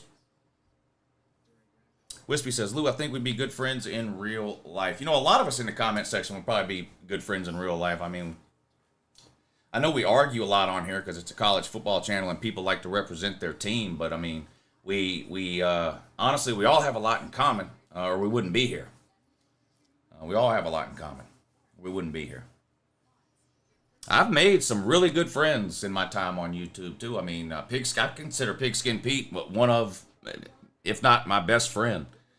Pigskin Pete, BVD, Sir UGA, Hufferbilly Paw, Traveling Fool, Sea Dog, Raj. I mean, all these people that I've met over the years. I know I'm leaving a lot of people out. That's why I don't like to start naming people. I leave people out, but all of these people that come to these events that we do, we do the Slob Olympics every March. It's close to 100 people now showing up for that thing. We do a softball game every summer, and 40, 50, 60 people show up for that every year. So I mean, we have a lot of. We've done like casino trips. We've been to Cherokee. I've been to Cherokee a bunch of times, but we've been to Cherokee as a group, 2 or 3 times, where 4, 5, 6, 7 of us will get together and go up to Cherokee for 2 or 3 days. There's a group of us going to Vegas in January. You don't know about the Slob Olympics? We do the Slob Olympics every March. It's in a different place every year, and it's just an excuse to meet somewhere for 3 or 4 days and all hang out. But on the Saturday that we're there, we hold the Slob Olympics, and it's a series of 10. It's a series of 10 different competitions that we all do. Everything from like the 40-yard dash, how many push-ups can you do in 60 seconds? We've done spelling bees. We've done trivia contests. We do. You remember when Florida and LSU played, and the Florida guy picked up the LSU player's shoe and threw it? We had the shoe throw one year. Who can throw a shoe the furthest? When the Tennessee Ole Miss thing happened, and the Tennessee fan threw a mustard bottle down on the field, we did a mustard bottle throw one year. But we pick 10 events every year. We usually have about 25 or 30 people that actually compete in the Slob Olympics, but we have about close to 100 people that come. We crown a winner. I won. I won the damn Slob Olympics. I won the damn Slob Olympics this past year. Slob Olympics Champions Cup. So the first year we did it was 2021. Big Dog Brett won. Do y'all know Big Dog Brett? He's a Georgia fan. The second year we did it, 2022, Gold and Blue Dude won it. And then the third year, this past March, your boy Uncle Lou took home the trophy.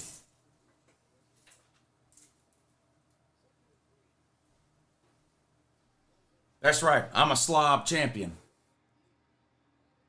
I'm an absolute beast. Has the slob location been revealed? Yeah, it was Panama City Beach. The first weekend in March. I think it's literally March 1st through 3rd, but it's the first weekend in March. I think March 2nd is a Saturday. Let me look.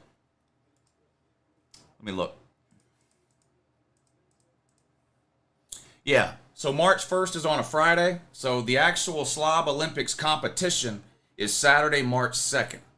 Almost everybody that goes for 3 days, Friday through Sunday. Some people go for longer, depending on where people live. Some people just drive there for the day and then drive home or whatever. But yeah, March 1st through 3rd. That's a Friday through Sunday. March 2nd is the actual Slob Olympics. But most of us, like I said, most people show up on Friday. I've always gone on like Wednesday and stayed like 4 or 5 days. But if you stick around in the off season, we don't have a lot of time to talk about the Slob Olympics during the season because everybody's so focused on football. But literally as soon as the college football season ends, like the middle of January, if you stay tuned in to all these live shows, my live show, Pigskin Pete's show, BVD's show, it's pretty much non-stop Slob Olympics talk from about the middle of January all the way through February. And that's when we plan everything, the events, what time it's going to start, all that kind of stuff. And literally everybody is invited. That's why we end up with like 100 people showing up. We did the last one in Isle of Palm, South Carolina, right outside Charleston on the beach. And we probably had 100 people there on Saturday of the day we did the events. I went on Wednesday, stayed 4 or 5 days or whatever, but the actual events are always on that Saturday. We did it right out on the beach too. But it was fun. But a lot of people bring their kids. So the first year we did it, it was in Atlanta, downtown Atlanta, Centennial Park, right at the College Football Hall of Fame. If you've ever been to the College Football Hall of Fame, in fact, one of the events we did inside the College Football Hall of Fame, if you've ever been in there, you know after you do the tour, you come down and they have that turf field in there where you can kick a field goal. We did field goal kicking was one of the events the first year we held the Slob Olympics in Atlanta, which was 2021, I guess. Yeah. The second year, 2022, we did it in Pigeon Forge, Tennessee. The third year, this last March, we did it Isle of Palm, South Carolina. And coming up next March, it's Panama City Beach, Florida. But we have a lot of fun. A lot of people come. They bring their wives. They bring their kids. It's a really good time. It's a really good time.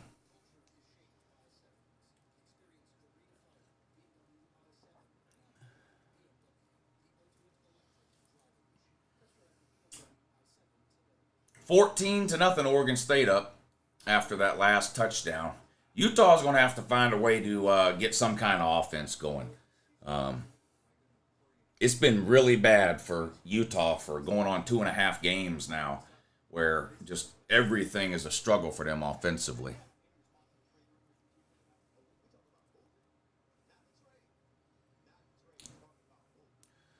What would you do if Dion beats defenseless Lincoln Riley squad? What would I do? I'd walk in here on Sunday morning for the Your Season Is Over video. I'd take the Southern Cal helmet off the shelf, put it on the table, and point and laugh like I do every other team that loses.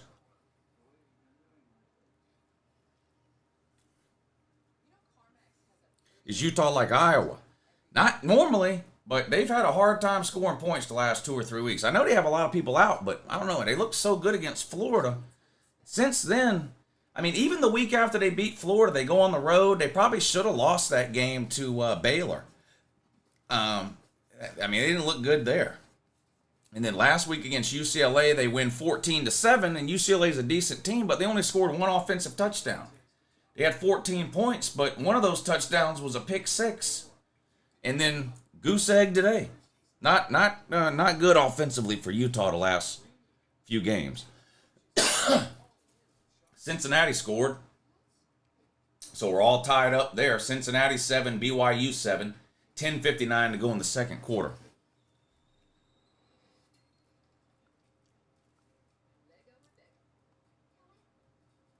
Yeah, Slob Olympics is in Panama City Beach this year. March 1st through 3rd. That's a Friday through Sunday. The Slob Olympics events are on Saturday, and we usually start about 10 in the morning on Saturday. So what it is depending on where people live, people go for different amounts of time, right? When we had it in Charleston, there were several people who live in the Charleston area. Well, we had it on Isle of Palms, right outside of Charleston. There were several people that live in that general area. So they just drove down Saturday morning and hung out for the day. You got other people that came from, we had people fly in from Arizona. We had a guy fly from Arizona. We had a guy fly in from Nebraska. I mean, so people come from all over.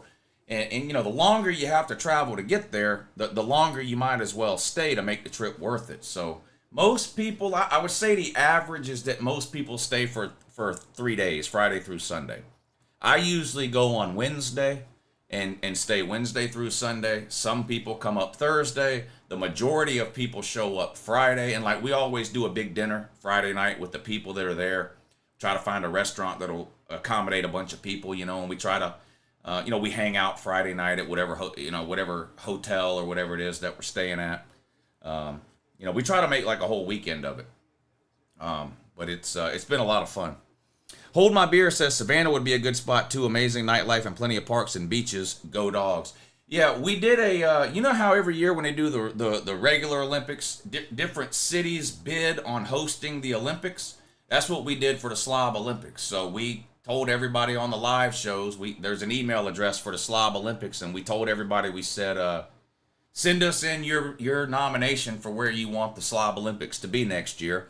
Tell us where you want us to have it, why we should have it there, what locations would be available for us to do the events. Just give us all the information we need about whatever city. And Savannah was, somebody did send Savannah in. Savannah, Tybee Island. I don't know. There were 7 or 8 cities that got sent in. And we settled on Panama City Beach. Panama City Beach. Go Ducks from Nellis Air Force Base. Love the videos, man. Thank you, Ryan. And thank you for your service. You've got more guts than I do. Thank God there are people like you that are willing to serve in the military, because I did not have the courage to do it. So thank you, sir. Jackpot was there. Jackpot came to the last Slob Olympics at Isle of Palms. He sure did. Jackpot was there. Hofer Billy Paul's been to every single one, I believe. Trying to see who in the comments section. Hofer Billy Paul, I know, has been. Somebody just mentioned Jackpot. They've been. I don't know. Is there anybody else in here who's been? Yeah, where are all y'all hiding? Some of y'all need to start coming to these things. We have a lot of fun. The Slob Olympics is the biggest event, I would say, that we do over the course of a year, in terms of like how many people come. It's the biggest. We've been doing a softball game in July for 2 years now.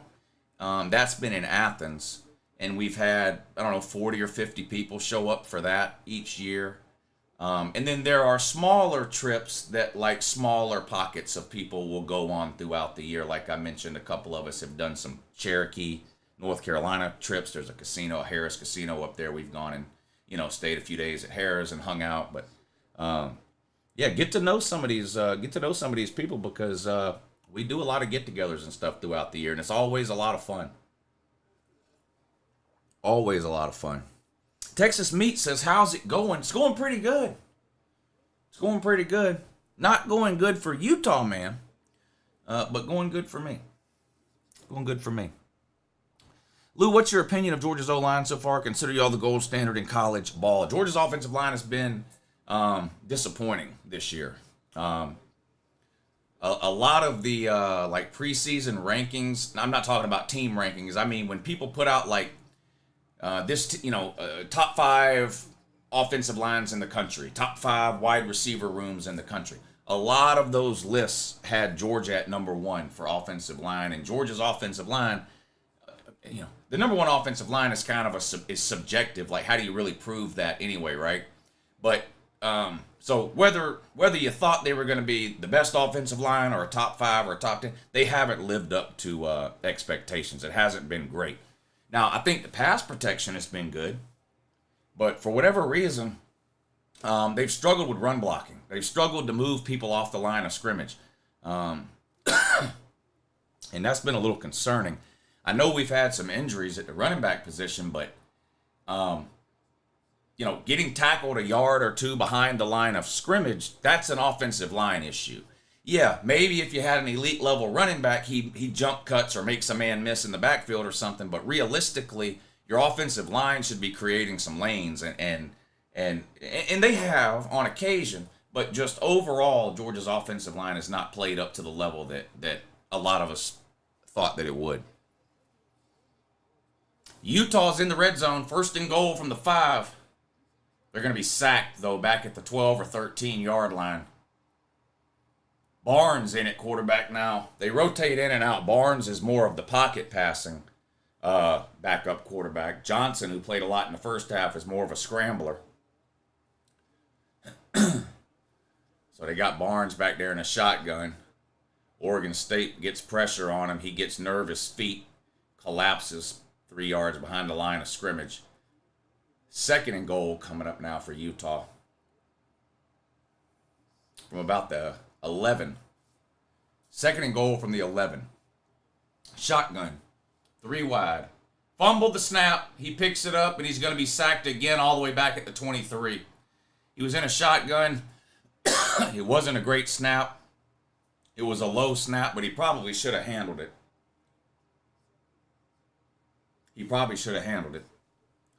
Let's see if Utah can get out of field goal range before the possession is over, says Bertoni. Yeah, they're going backwards. They went 1st and goal from the 5, 2nd and goal from the 11, now 3rd and goal from the 23. So, not good. They've lost 18 yards in the last 2 plays. They went from 1st and goal on the 5 to now 3rd and goal all the way back on their 23. Barnes in a shotgun. Back to throw. Gets rid of it. Caught. Nope, intercepted. Wow.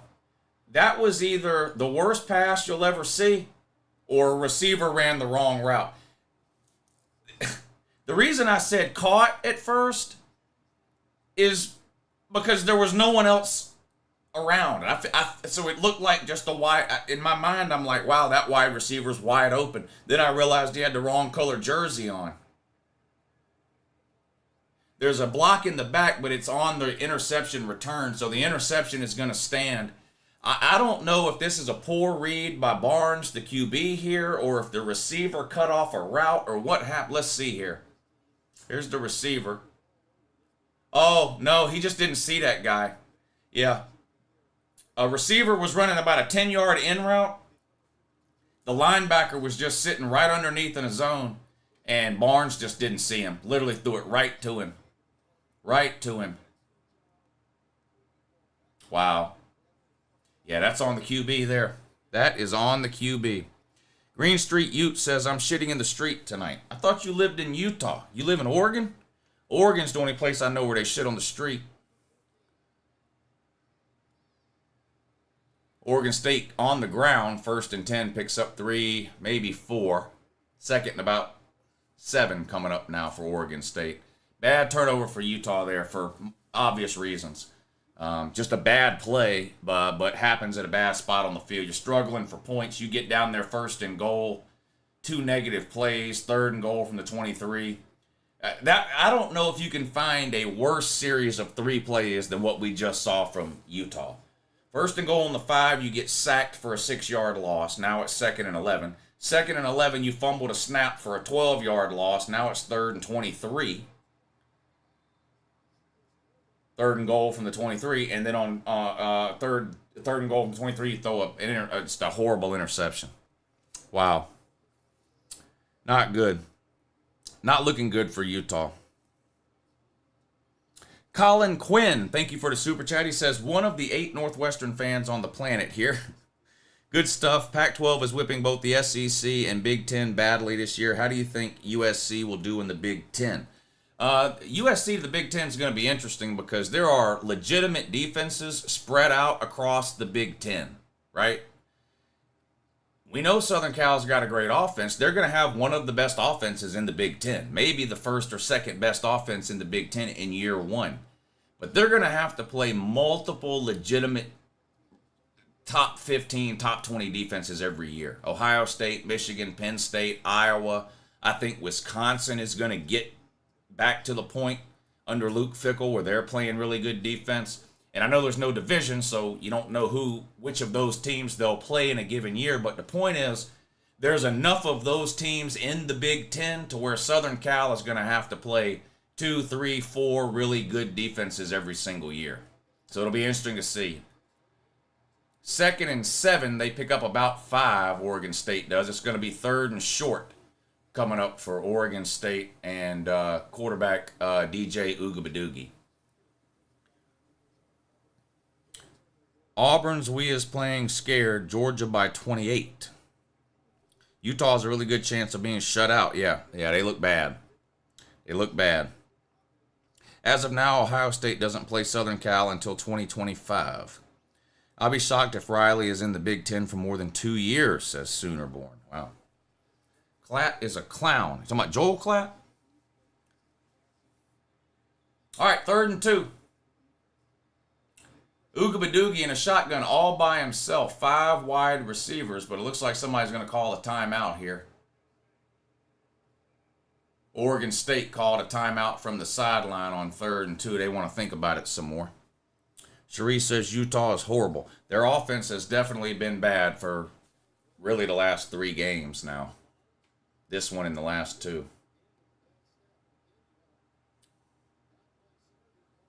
Emory Jones with a nice pass. Picks up about 20 yards across midfield. Had all day to throw. Still tied 7 apiece, but Cincinnati driving into BYU territory now around the 48. Just a deep crossing route, drag route. Wide receiver ran right by the defender, gives a stiff arm out of bounds around the 45 of BYU, 46 of BYU. Cincinnati and BYU tied 7 apiece, 7 minutes to go in the second quarter of that one. Brock Tony, what's up, buddy? Good to see you in here. He says USC has to go to the Big Ten next year and plays LSU in Vegas next year as well. Not looking good for USC next year. Yeah, I'll be curious to see how they handle that. A lot of travel, too. Oogabadoogie throws complete to a wide open tight end in the flat. You're not going to pick up an easier first down than that. On 3rd and 2, they gain about 10. Moves the sticks.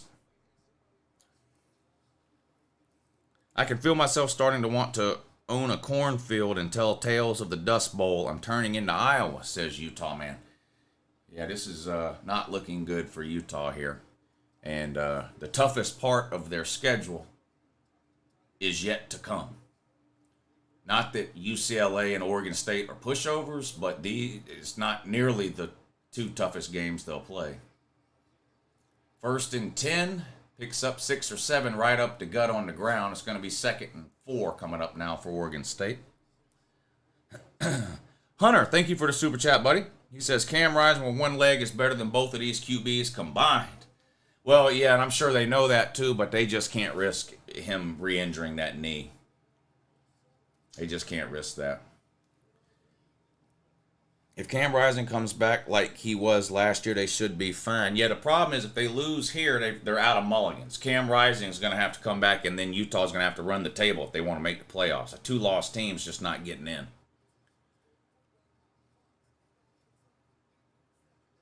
Do you think the expanded SEC will be better than the expanded Big Ten? We'll have to wait and see. I think Texas, Southern Cal, Oregon, Washington, all good teams. UCLA, we'll see. Texas and Oklahoma are good. We'll have to wait and see how it plays out. Hard to say right now.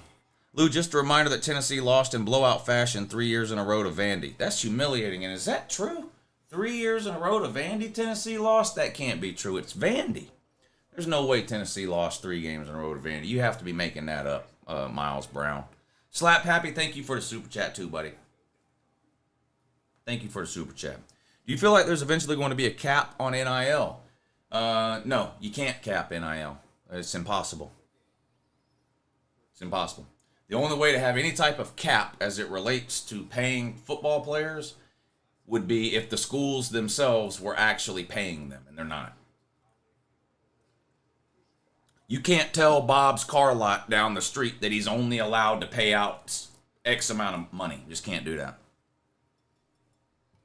If the owner of Bob's car lot down the street wants to give some Utah player $100 million, there's nothing stopping him from doing it. Other than common sense.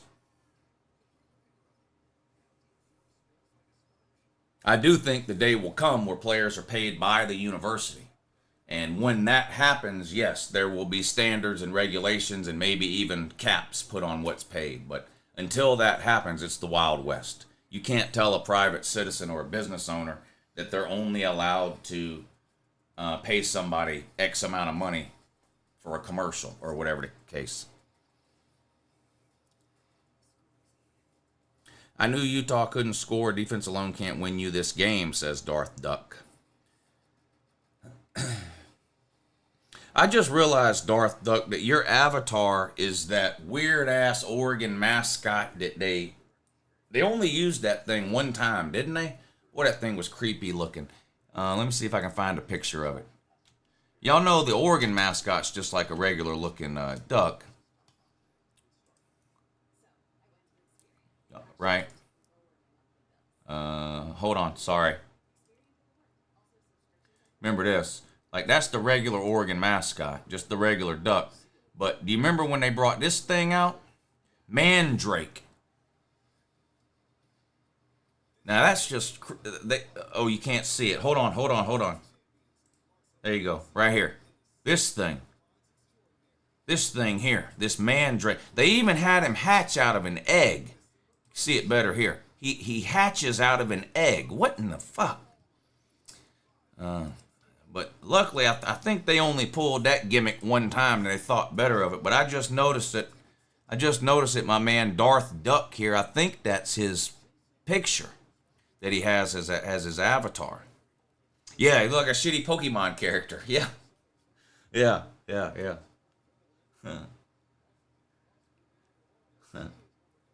Looks like an alien. Yeah.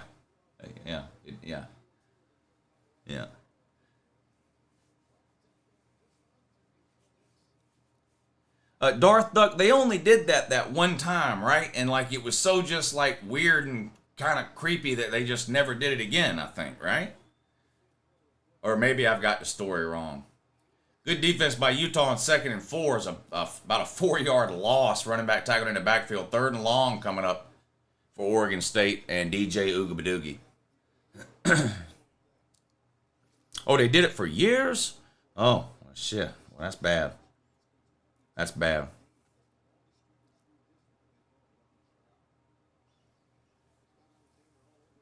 Cincinnati punting it away on 4th and 9. 3rd and 7 for Oregon State, close to midfield on their own 49.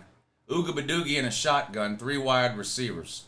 Back to throw, gets rid of it, caught, fighting forward, but he's going to be about a half a yard short of the first down. It's going to be 4th and half a yard from around the 45. There's a flag down, though. Flag down. Let's see what this is.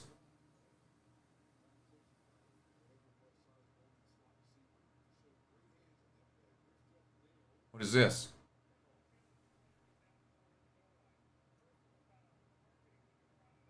Targeting on Utah. Wow. So they're going to review it. They review every targeting call. Let's see. Receiver makes the catch. He's fighting for a first down. Got one man on his back. Another player comes in. Can't see from that angle.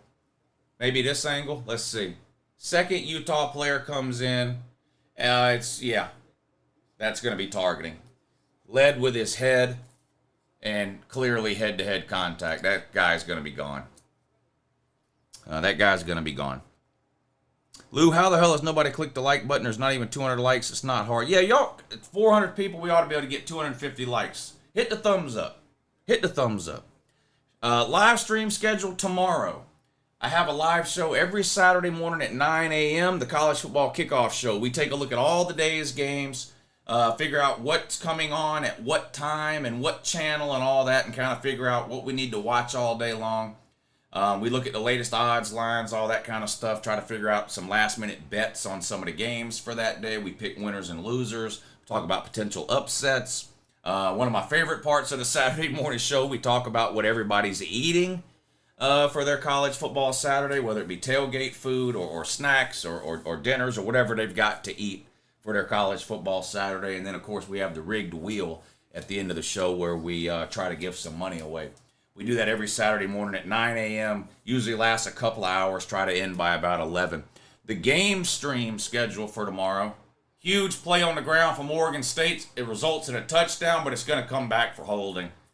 You saw the flag come in there on the perimeter. It looked like they're going to get a wide receiver for holding. But anyway, the game stream schedule for tomorrow, at noon, I will be streaming right here on YouTube. So for those of you that are looking forward to those noon games tomorrow, come back tomorrow, hang out. We'll watch the noon games together. And there's some good ones coming on, too. Let's take a look at them in 2 and also addition to that as well. Let's see what we got. What do we have? What we have here is just a failure to communicate. Here's the schedule for tomorrow. So the noon games, I'll be live streaming right here on YouTube for these noon games. Penn State at Northwestern. Southern Cal at Colorado. How big of a blowout will that be? We'll find out. Florida at Kentucky should be a really good game. Hard to pick a winner in that one. I did end up going with Florida, but I would not be surprised if Kentucky pulls it off at home. Texas A&M at Arkansas. Clemson at Syracuse. Can Clemson finally win a Power 5 game? I don't know. We'll find out together tomorrow at noon. What else? That's about it really for the noon games. But 3 or 4 really good games on tomorrow at noon. And then 3:30 I'll be live streaming on the Patreon page. You know, the Patreon people vote every week on one time slot that they want me to stream, because I can't always stream 2 time slots. So Patreon gets the first choice, and they voted for the 3:30 time slot this week. So I'll be live on Patreon at 3:30 for all the afternoon games. There's a link in the description of this video, I think, that'll take you to the Patreon page if you want to check it out. Well, we have a good time on those Patreon streams, and it's a great way to help support the channel too. But the 3:30 games for the Patreon stream is going to be, of course, Georgia at Auburn, Michigan at Nebraska, and Kansas at Texas. Those are kind of the 3 big ones there. Indiana at Maryland, Illinois at Purdue, Houston at Texas Tech, Baylor at Central Florida. All of those on at 3:30 tomorrow. Missouri at Vandy at 4, so that falls during that same time window there. And then I don't know yet if I'll stream the primetime games or not. There's some really good games on in primetime, but by the time the primetime games start at 7 or 7:30, I will basically have been live streaming since 9 in the morning, and I just don't know if I'll have it in me. But if I do, I would really like to stream some of these games tomorrow night too. LSU at Ole Miss, Oregon at Stanford, Iowa State at Oklahoma. All good games. Notre Dame at Duke, maybe the game of the day there. South Carolina at Tennessee, big revenge game for Tennessee. Michigan State at Iowa. West Virginia at TCU. Bama at Mississippi State. I mean, just a lot of great games. Just a lot of great games. So not sure on streaming the primetime games, but definitely streaming the noon games right here on YouTube and 3:30 on Patreon. Don't forget LSU and Ole Miss. Yeah, I mentioned that. I think LSU wins that one. Natty belongs to Nebraska, not Michigan. 1997 Natty belongs to Nebraska, not Michigan. Was that one of those split Natties, wasn't it? SEC and Michigan own Ohio State. Yeah, that's true. Unfortunately for the Buckeye man, that is true. It is true. Washington owned Michigan in their Natty game 32 years ago. Yeah, a lot of people forget Washington won the Natty. What year was that Washington won a Natty? 91? 92? What year was it Washington won that Natty? Georgia Tech and Colorado split the Natty in 1990. Was it 91?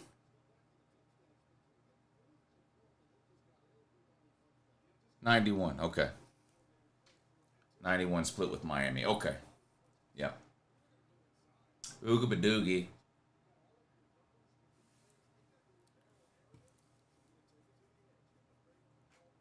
UM had a winning record versus SEC. What do you mean they had? Had means they don't anymore.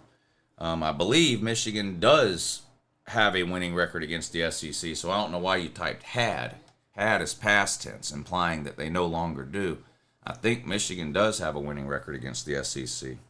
Lou, what's your opinion on alternate uniforms? I actually like it when a team has an alternate uniform, one that they wear rarely. No more than once a year at the absolute most. But these teams have got 8, 9, 10 different uniform combinations, or Oregon with 100, or Tennessee with 45. It becomes gimmicky to me.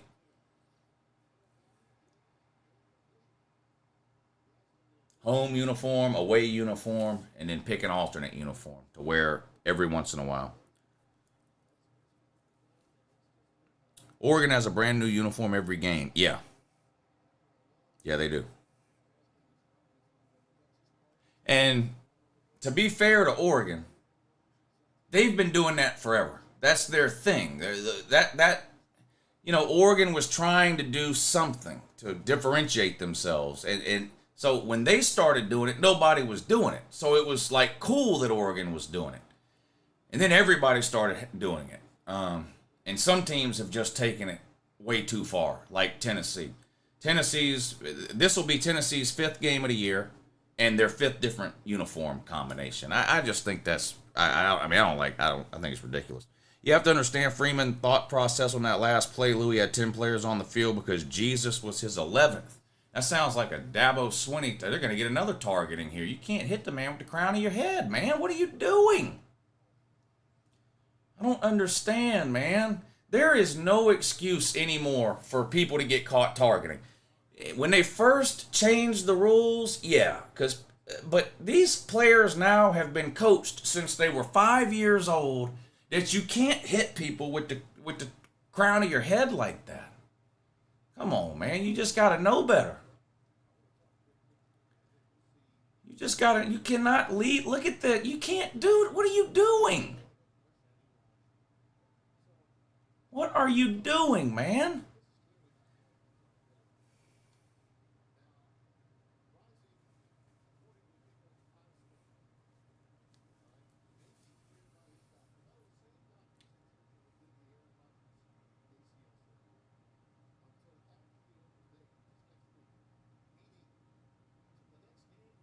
Cam Rising, I see, still won't cut his hair.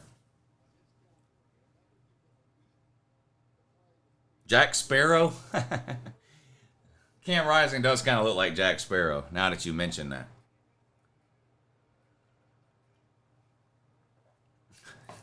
I would make a good coach. I don't know about that. I don't think so, actually. I'm not a good... I don't have patience. I wouldn't be a good teacher, and probably for the same reason...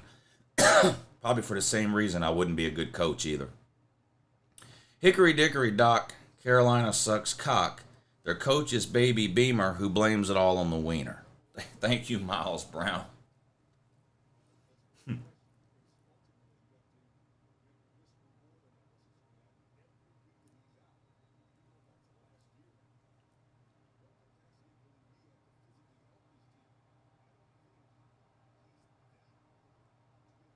13 minutes to go.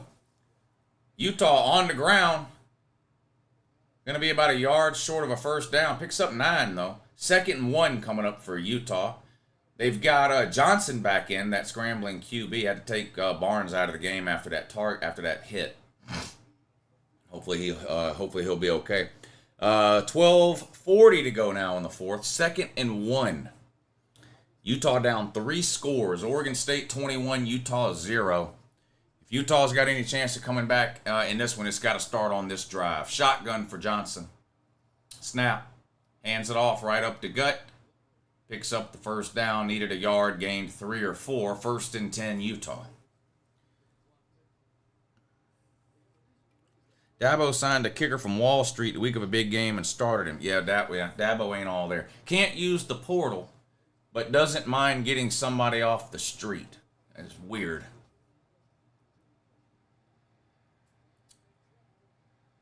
QB keeper. Didn't fool anybody. Gains nothing. 2nd and long and clock running under 12 minutes to go now. Cincinnati, BYU still tied up 7 apiece. Under a minute to go until halftime in that one. Looks like Cincinnati's getting ready to punt it away with 48 seconds to go in the second quarter. Down 3 scores. Please explain the running. Yeah, you got to start picking up some yards here. Any chance to win this game, you got to score quick, fast, and in a hurry. Especially with these new clock rules. Back to throw. Incomplete. A little bit underthrown. Hit the receiver in the hands, though. Like to think you can come up with that one. 3rd and 9 for Utah. Utes, your season is over. Yep, unfortunately.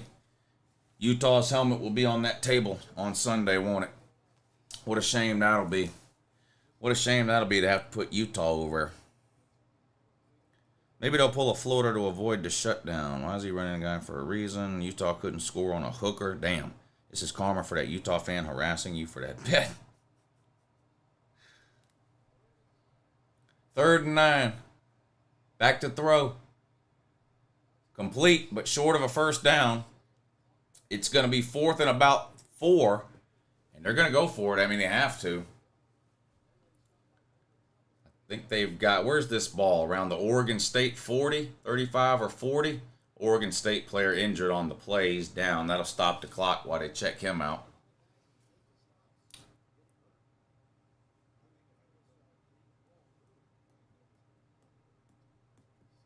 Eventually not having Rising was going to catch up, says Brandon Wyatt. Yeah. And averaging 7 points a game on offense is bound to catch up with you at some point, too. Yeah. Facts. Facts. Do-do-do-do-do. Do-do-do-do-do. It looks bad for the Mormon State University. Yes, it does, HBP. Yes, it does. It's not looking good for Utah. It's going to be, they're going to be looking at a 4th down in about 5, I think, when we come back from this injury timeout. They've got the ball down around the Oregon State 30 or 35 yard line. The Fighting Deons could beat the Utes. Do they play? I don't even remember if they play in the regular season. Do they? To be fair, how many of these incompletions are on the receivers dropping the ball? Rising can't make that better, says Austin Rogers.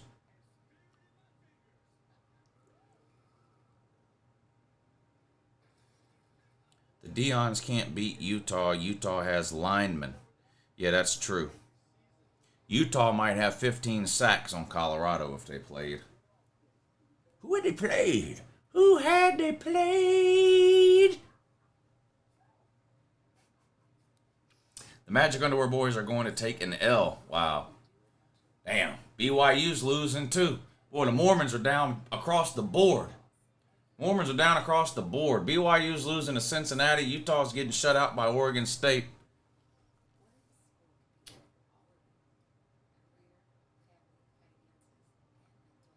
(45-23). Edwards is still scoring on your daughters, Charisse. Is that what they are, Mormons? Yeah, Utah filled with Mormons, the entire state. Shador might sue his dad for child abuse the way he's going to get sacked over the course of the season.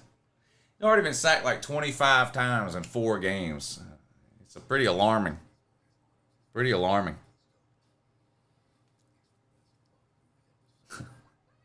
Joseph Smith himself is going to have to come in and play QB for Utah. I don't even know if that would help at this point. Huge play for BYU there, though, down close to field goal range. Around the 35, I think. Yeah, down around the 35. So 18 seconds to go. Guess they called a timeout. It's going to be 1st and 10, BYU on the Cincinnati 35 with 18 seconds to go until halftime. After this timeout, Cincinnati 10, BYU 7. All right, we're lined back up for this 4th down play now. 4th and 3 for Utah on the Oregon State 35.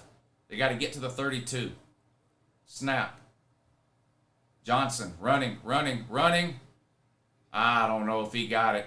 He stepped out of bounds before the 1st down marker. He reached the ball out, but I don't know. Boy, it's close.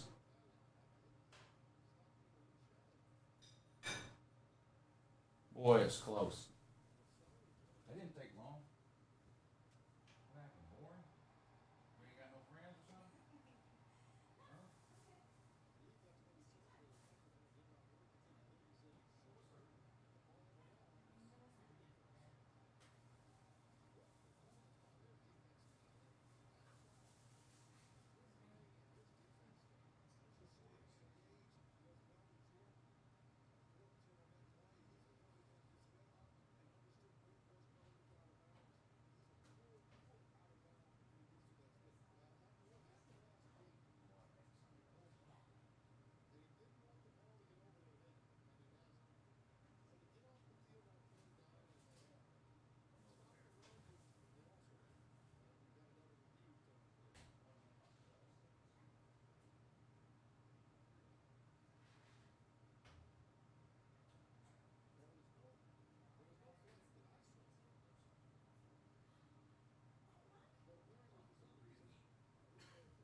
All right, sorry about that.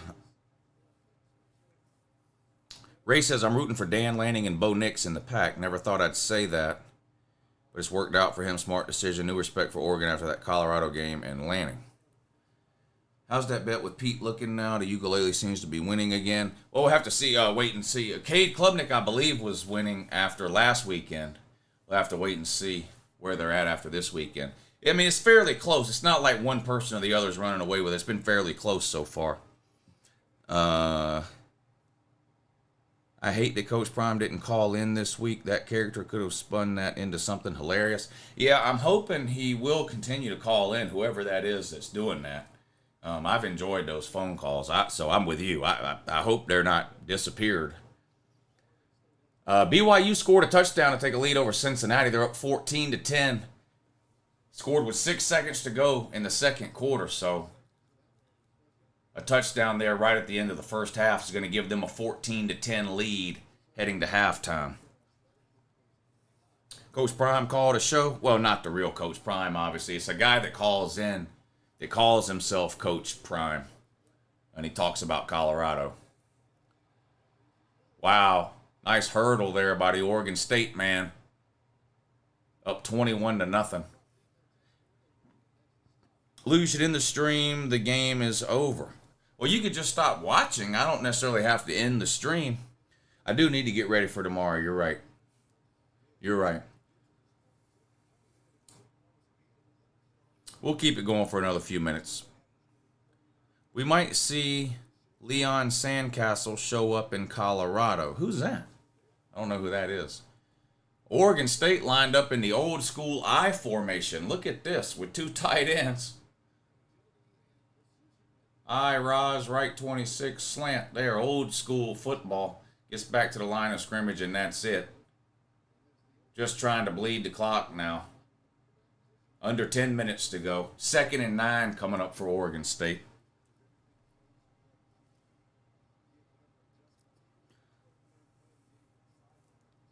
Look up the Dion commercial. He played Leon Sandcastle. Hey, I'll have to look that up. Lou, what's your first hour out of the bed routine after waking up on a college football Saturday? I usually get up between 7 and 7:30, make a cup of coffee,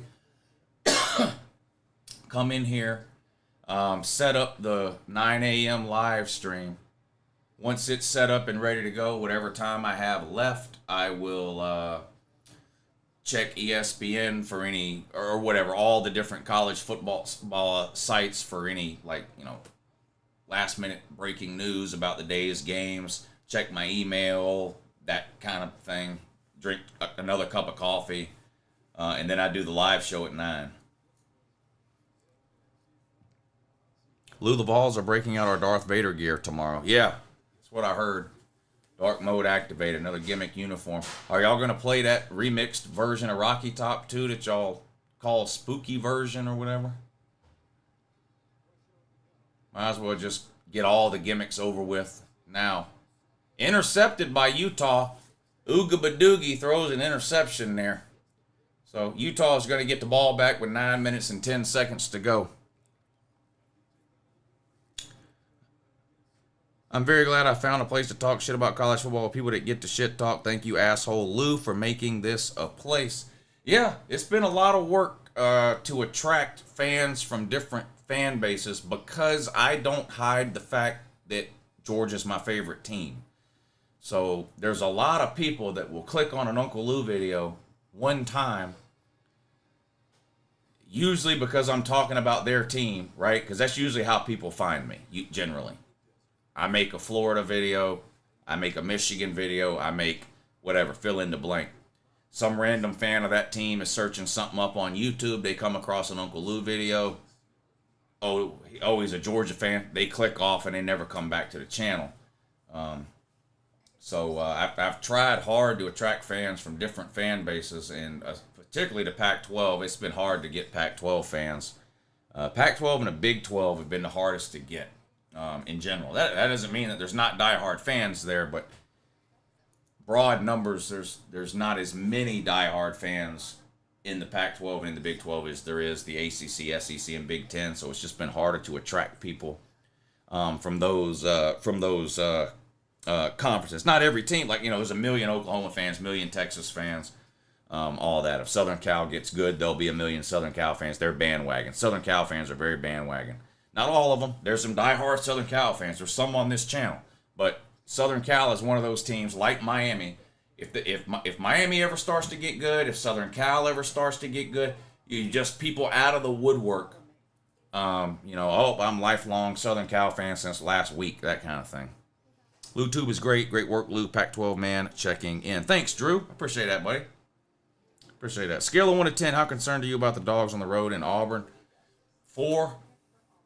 Auburn's just got no offense at all. My biggest concern about Georgia, obviously, is with it being a road game. Carson Beck's first road game. Well, it just seems like even if Carson Beck goes in there and struggles with crowd noise or nerves or whatever, it's hard to imagine Auburn being able to take advantage of that offensively once they get the ball back, whether it be turnover, 3 and outs, whatever, however Auburn gets the ball. It's hard to see Auburn having a whole lot of success offensively against anybody, never mind against Georgia. So I feel like Georgia will win the game. I'm not very worried about Georgia winning the game really at all. But I want Carson Beck to play well, obviously. This being his first road start, I would like to be even more confident in Carson Beck coming out of this game than I am going into it. So we'll see. Utah is splitting 10s every other possession, says HBP.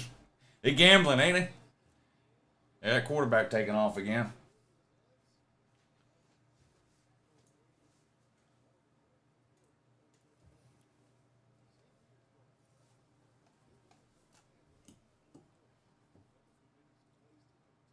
How do you lose to Vanderbilt at home on homecoming? Yeah, that was an embarrassing loss for sure. That was an embarrassing loss, no question about it. Note from a Gator fan, Lou, since finding you years ago, there's not a time I've felt the bias. You have picked Florida over UJ in the past and are harder on UJ than any other team. Yeah, I actually think I do a pretty good job of not letting my biases as a Georgia fan dictate my picks. The trash talking is what it is, but I picked Florida to beat Kentucky. That's a pick 'em game, really. If I was just picking who I hate, why would I pick? Obviously I'd pick Kentucky to win, but I picked Florida to win. I think Tennessee probably beat South Carolina. I took South Carolina in the points. I think it'll be close, but I think Tennessee wins. I don't just say, well, I'm a Georgia fan, so therefore I'm picking against these 3 teams. I don't do that. And you're right about me being hard on Georgia. The problem for me is that this channel has grown so much over the last 3 or 4 years when Georgia's been really, really good. And so a lot of people weren't around to watch my misery from 2015, 2016, when we were busy losing to Vanderbilt and Georgia Tech. I was right on here like I am now, yelling and screaming about how shitty Georgia is instead of yelling and screaming about how shitty Tennessee or Florida is. Well, I was still screaming about Tennessee being shitty because they were, but you get what I'm saying. When Georgia has been bad, I've been the loudest person on the internet about it. I don't sugarcoat shit. I'm harder on Georgia than anybody on the internet could ever be. Half the Georgia fans on the planet wish I'd shut my channel down and never do another video. You want to talk about which fan base hates me the most? There's a lot of Georgia fans that don't want to have anything to do with me. They can't stand to hear anything negative. They don't understand how a Georgia fan could criticize anything about UGA. Georgia's not perfect. Georgia wasn't perfect last year. Their record was perfect. They weren't a perfect team. There's always something to improve on. And I always point it out, and some Georgia fans don't want to hear that, but that's just how I am as a fan. I want Georgia to play perfect. I know they're never going to do that, but it's always something they can improve on. Would you be shocked if I told you Utah just punted the ball away again? This offense is getting hard to watch. If Utah played Iowa, first of all, the game would only take about an hour and 20 minutes total. Tootie Green says, Dean Legg, love you. No, I don't. Dean Leggy wouldn't even give me a turkey sandwich last year, and I asked him nicely. And it was the holidays. Man, really? Dean Leggy's he's a humbug, is what he is. He's a humbug. I offered to go to his house, set him up a workable YouTube studio because he has no idea what he's doing with it, for free, no charge, and all I wanted was 2 turkey sandwiches, and he wouldn't do it. I don't think that's asking a lot. That's a good deal. Yeah, I don't think that's asking a lot Not at all. That was a good deal I offered him, and he ain't have no interest in it.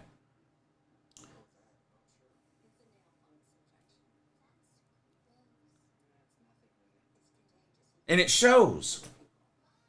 If I'd have went over there and set him straight last year on a YouTube studio, do you think for 1 second he would have dragged a piece of plastic lawn furniture into his home office? Have you seen that? No. He's got plastic lawn furniture that he sits at behind his home office to do his videos. A literal plastic lawn chair that goes in the yard.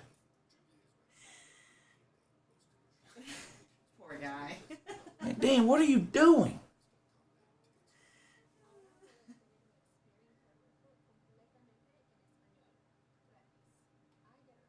Have you ever thought to start an NFL channel, Lou? No, I don't. No. I'm not into the NFL. I mean, I watch it sometimes, but I'm just not. I don't have a favorite NFL team. I'm not passionate about the NFL. To be successful on YouTube, you've got to be talking about something you're passionate about. And I'm just not passionate enough about the NFL to be successful talking about it on YouTube. It's hard to fake it on YouTube. I mean, there's a billion YouTube channels. It's pretty easy to tell, who's, being real and who's not. And there's just no way I could run a successful NFL channel. I'm not passionate enough about the NFL to do it. This shit you see from me on YouTube with college football is not a fucking act. I've been standing up. Well, first of all, it's Friday night. This game came on at 9 o'clock. It's Utah and Oregon State. I'm a Georgia fan. I've been standing here watching this game for 3.5 hours. The thing is, before I ever had a YouTube channel, I was doing this same shit. I've always been this way with college football. Yelling, screaming, whether it's a Georgia game or not. Now, I get a little bit more animated, obviously, when it's a Georgia game. Look at this guy. This is now they literally drew this up in the dirt. Did y'all see that? Anyway, I've been yelling and standing up in my living room and yelling at the TV about why some dumbass quarterback made this throw or why this guy missed that type, whether it's a Georgia game or not, for 20 years. Way before I was ever doing it on YouTube. The only difference now is I have a camera in front of me when I'm doing it, and that comes across on YouTube. So if I were to try to take what I do here with college football and create an NFL version of that, it wouldn't work. It just wouldn't work for me. I'm not into the NFL enough. I'm not passionate enough about the NFL, and honestly, I'm not knowledgeable enough about it.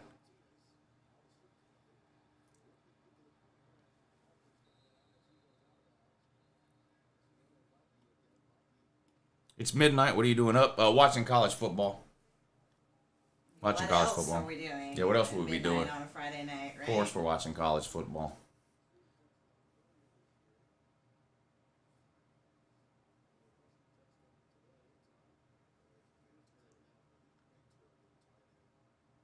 If Stephen A can do college football, you can do the NFL. Well, that's the problem with ESPN. They're making all these people talk about things they don't know anything about. I don't want to be like that. I'm going to stick to what I know. You even interested in watching Philly this year? The Eagles? Look, it's not that I don't like the NFL. If I was home on a Sunday night and I didn't have anything to do and I was flipping through the TV and I saw that there was an NFL game on, I would probably watch some of it. But I can't watch Monday Night Football because I do a show here on YouTube on Monday nights. I can't watch Thursday Night Football because I do a show here on YouTube on Thursday nights. I can't watch Sunday football during the day because I make the Your Season Is Over video on Sunday, and that takes 5 or 6 hours to make every Sunday. The only time the NFL comes on that I'm even able to watch it if I wanted to would be Sunday night, the Sunday night game.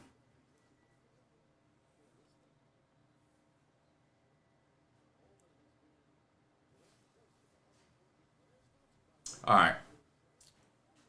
I think we are going to shut this down. This game did not live up to the hype. I thought this was going to be a really close game. Utah's got some questions to answer for offensively, even without Cam Rising. They can't run the ball. They can't score any points at all. 0 points Only 7 offensive points scored last week. They're quickly becoming the Iowa of the Pac-12. They are quickly becoming the Iowa of the Pac-12. Shutout today. And only scored 7 offensive points last week. They got to get some stuff figured out. I know they need Cam Rising back and some other players injured and all that, but there's just no excuse for this. No excuse at all. Anyway, I appreciate y'all hanging out with me tonight and watching some college football. Mount Implosion says, did you see the running into the kicker late in the... Yes. Horrible penalty at the worst possible time. Horrible penalty at the worst possible time. And he was pushed. He was kind of pushed into the kicker too. But yeah, you can't do that there. You got to stay away from the punter there. You can't give the referee any reason to throw that flag. Bubba Tweet says, I'm going to hop off the stream. Got to wake up early and cook the food and get ready for game day. Have a great rest of your night and go Dogs. Thank you, sir. Yeah, I appreciate y'all hanging out today and watching football. We'll be back tomorrow. We're going to do it all day long, starting at 9 a.m. So y'all come hang out, and we'll have a good time. All right, everybody. I'll see you next time.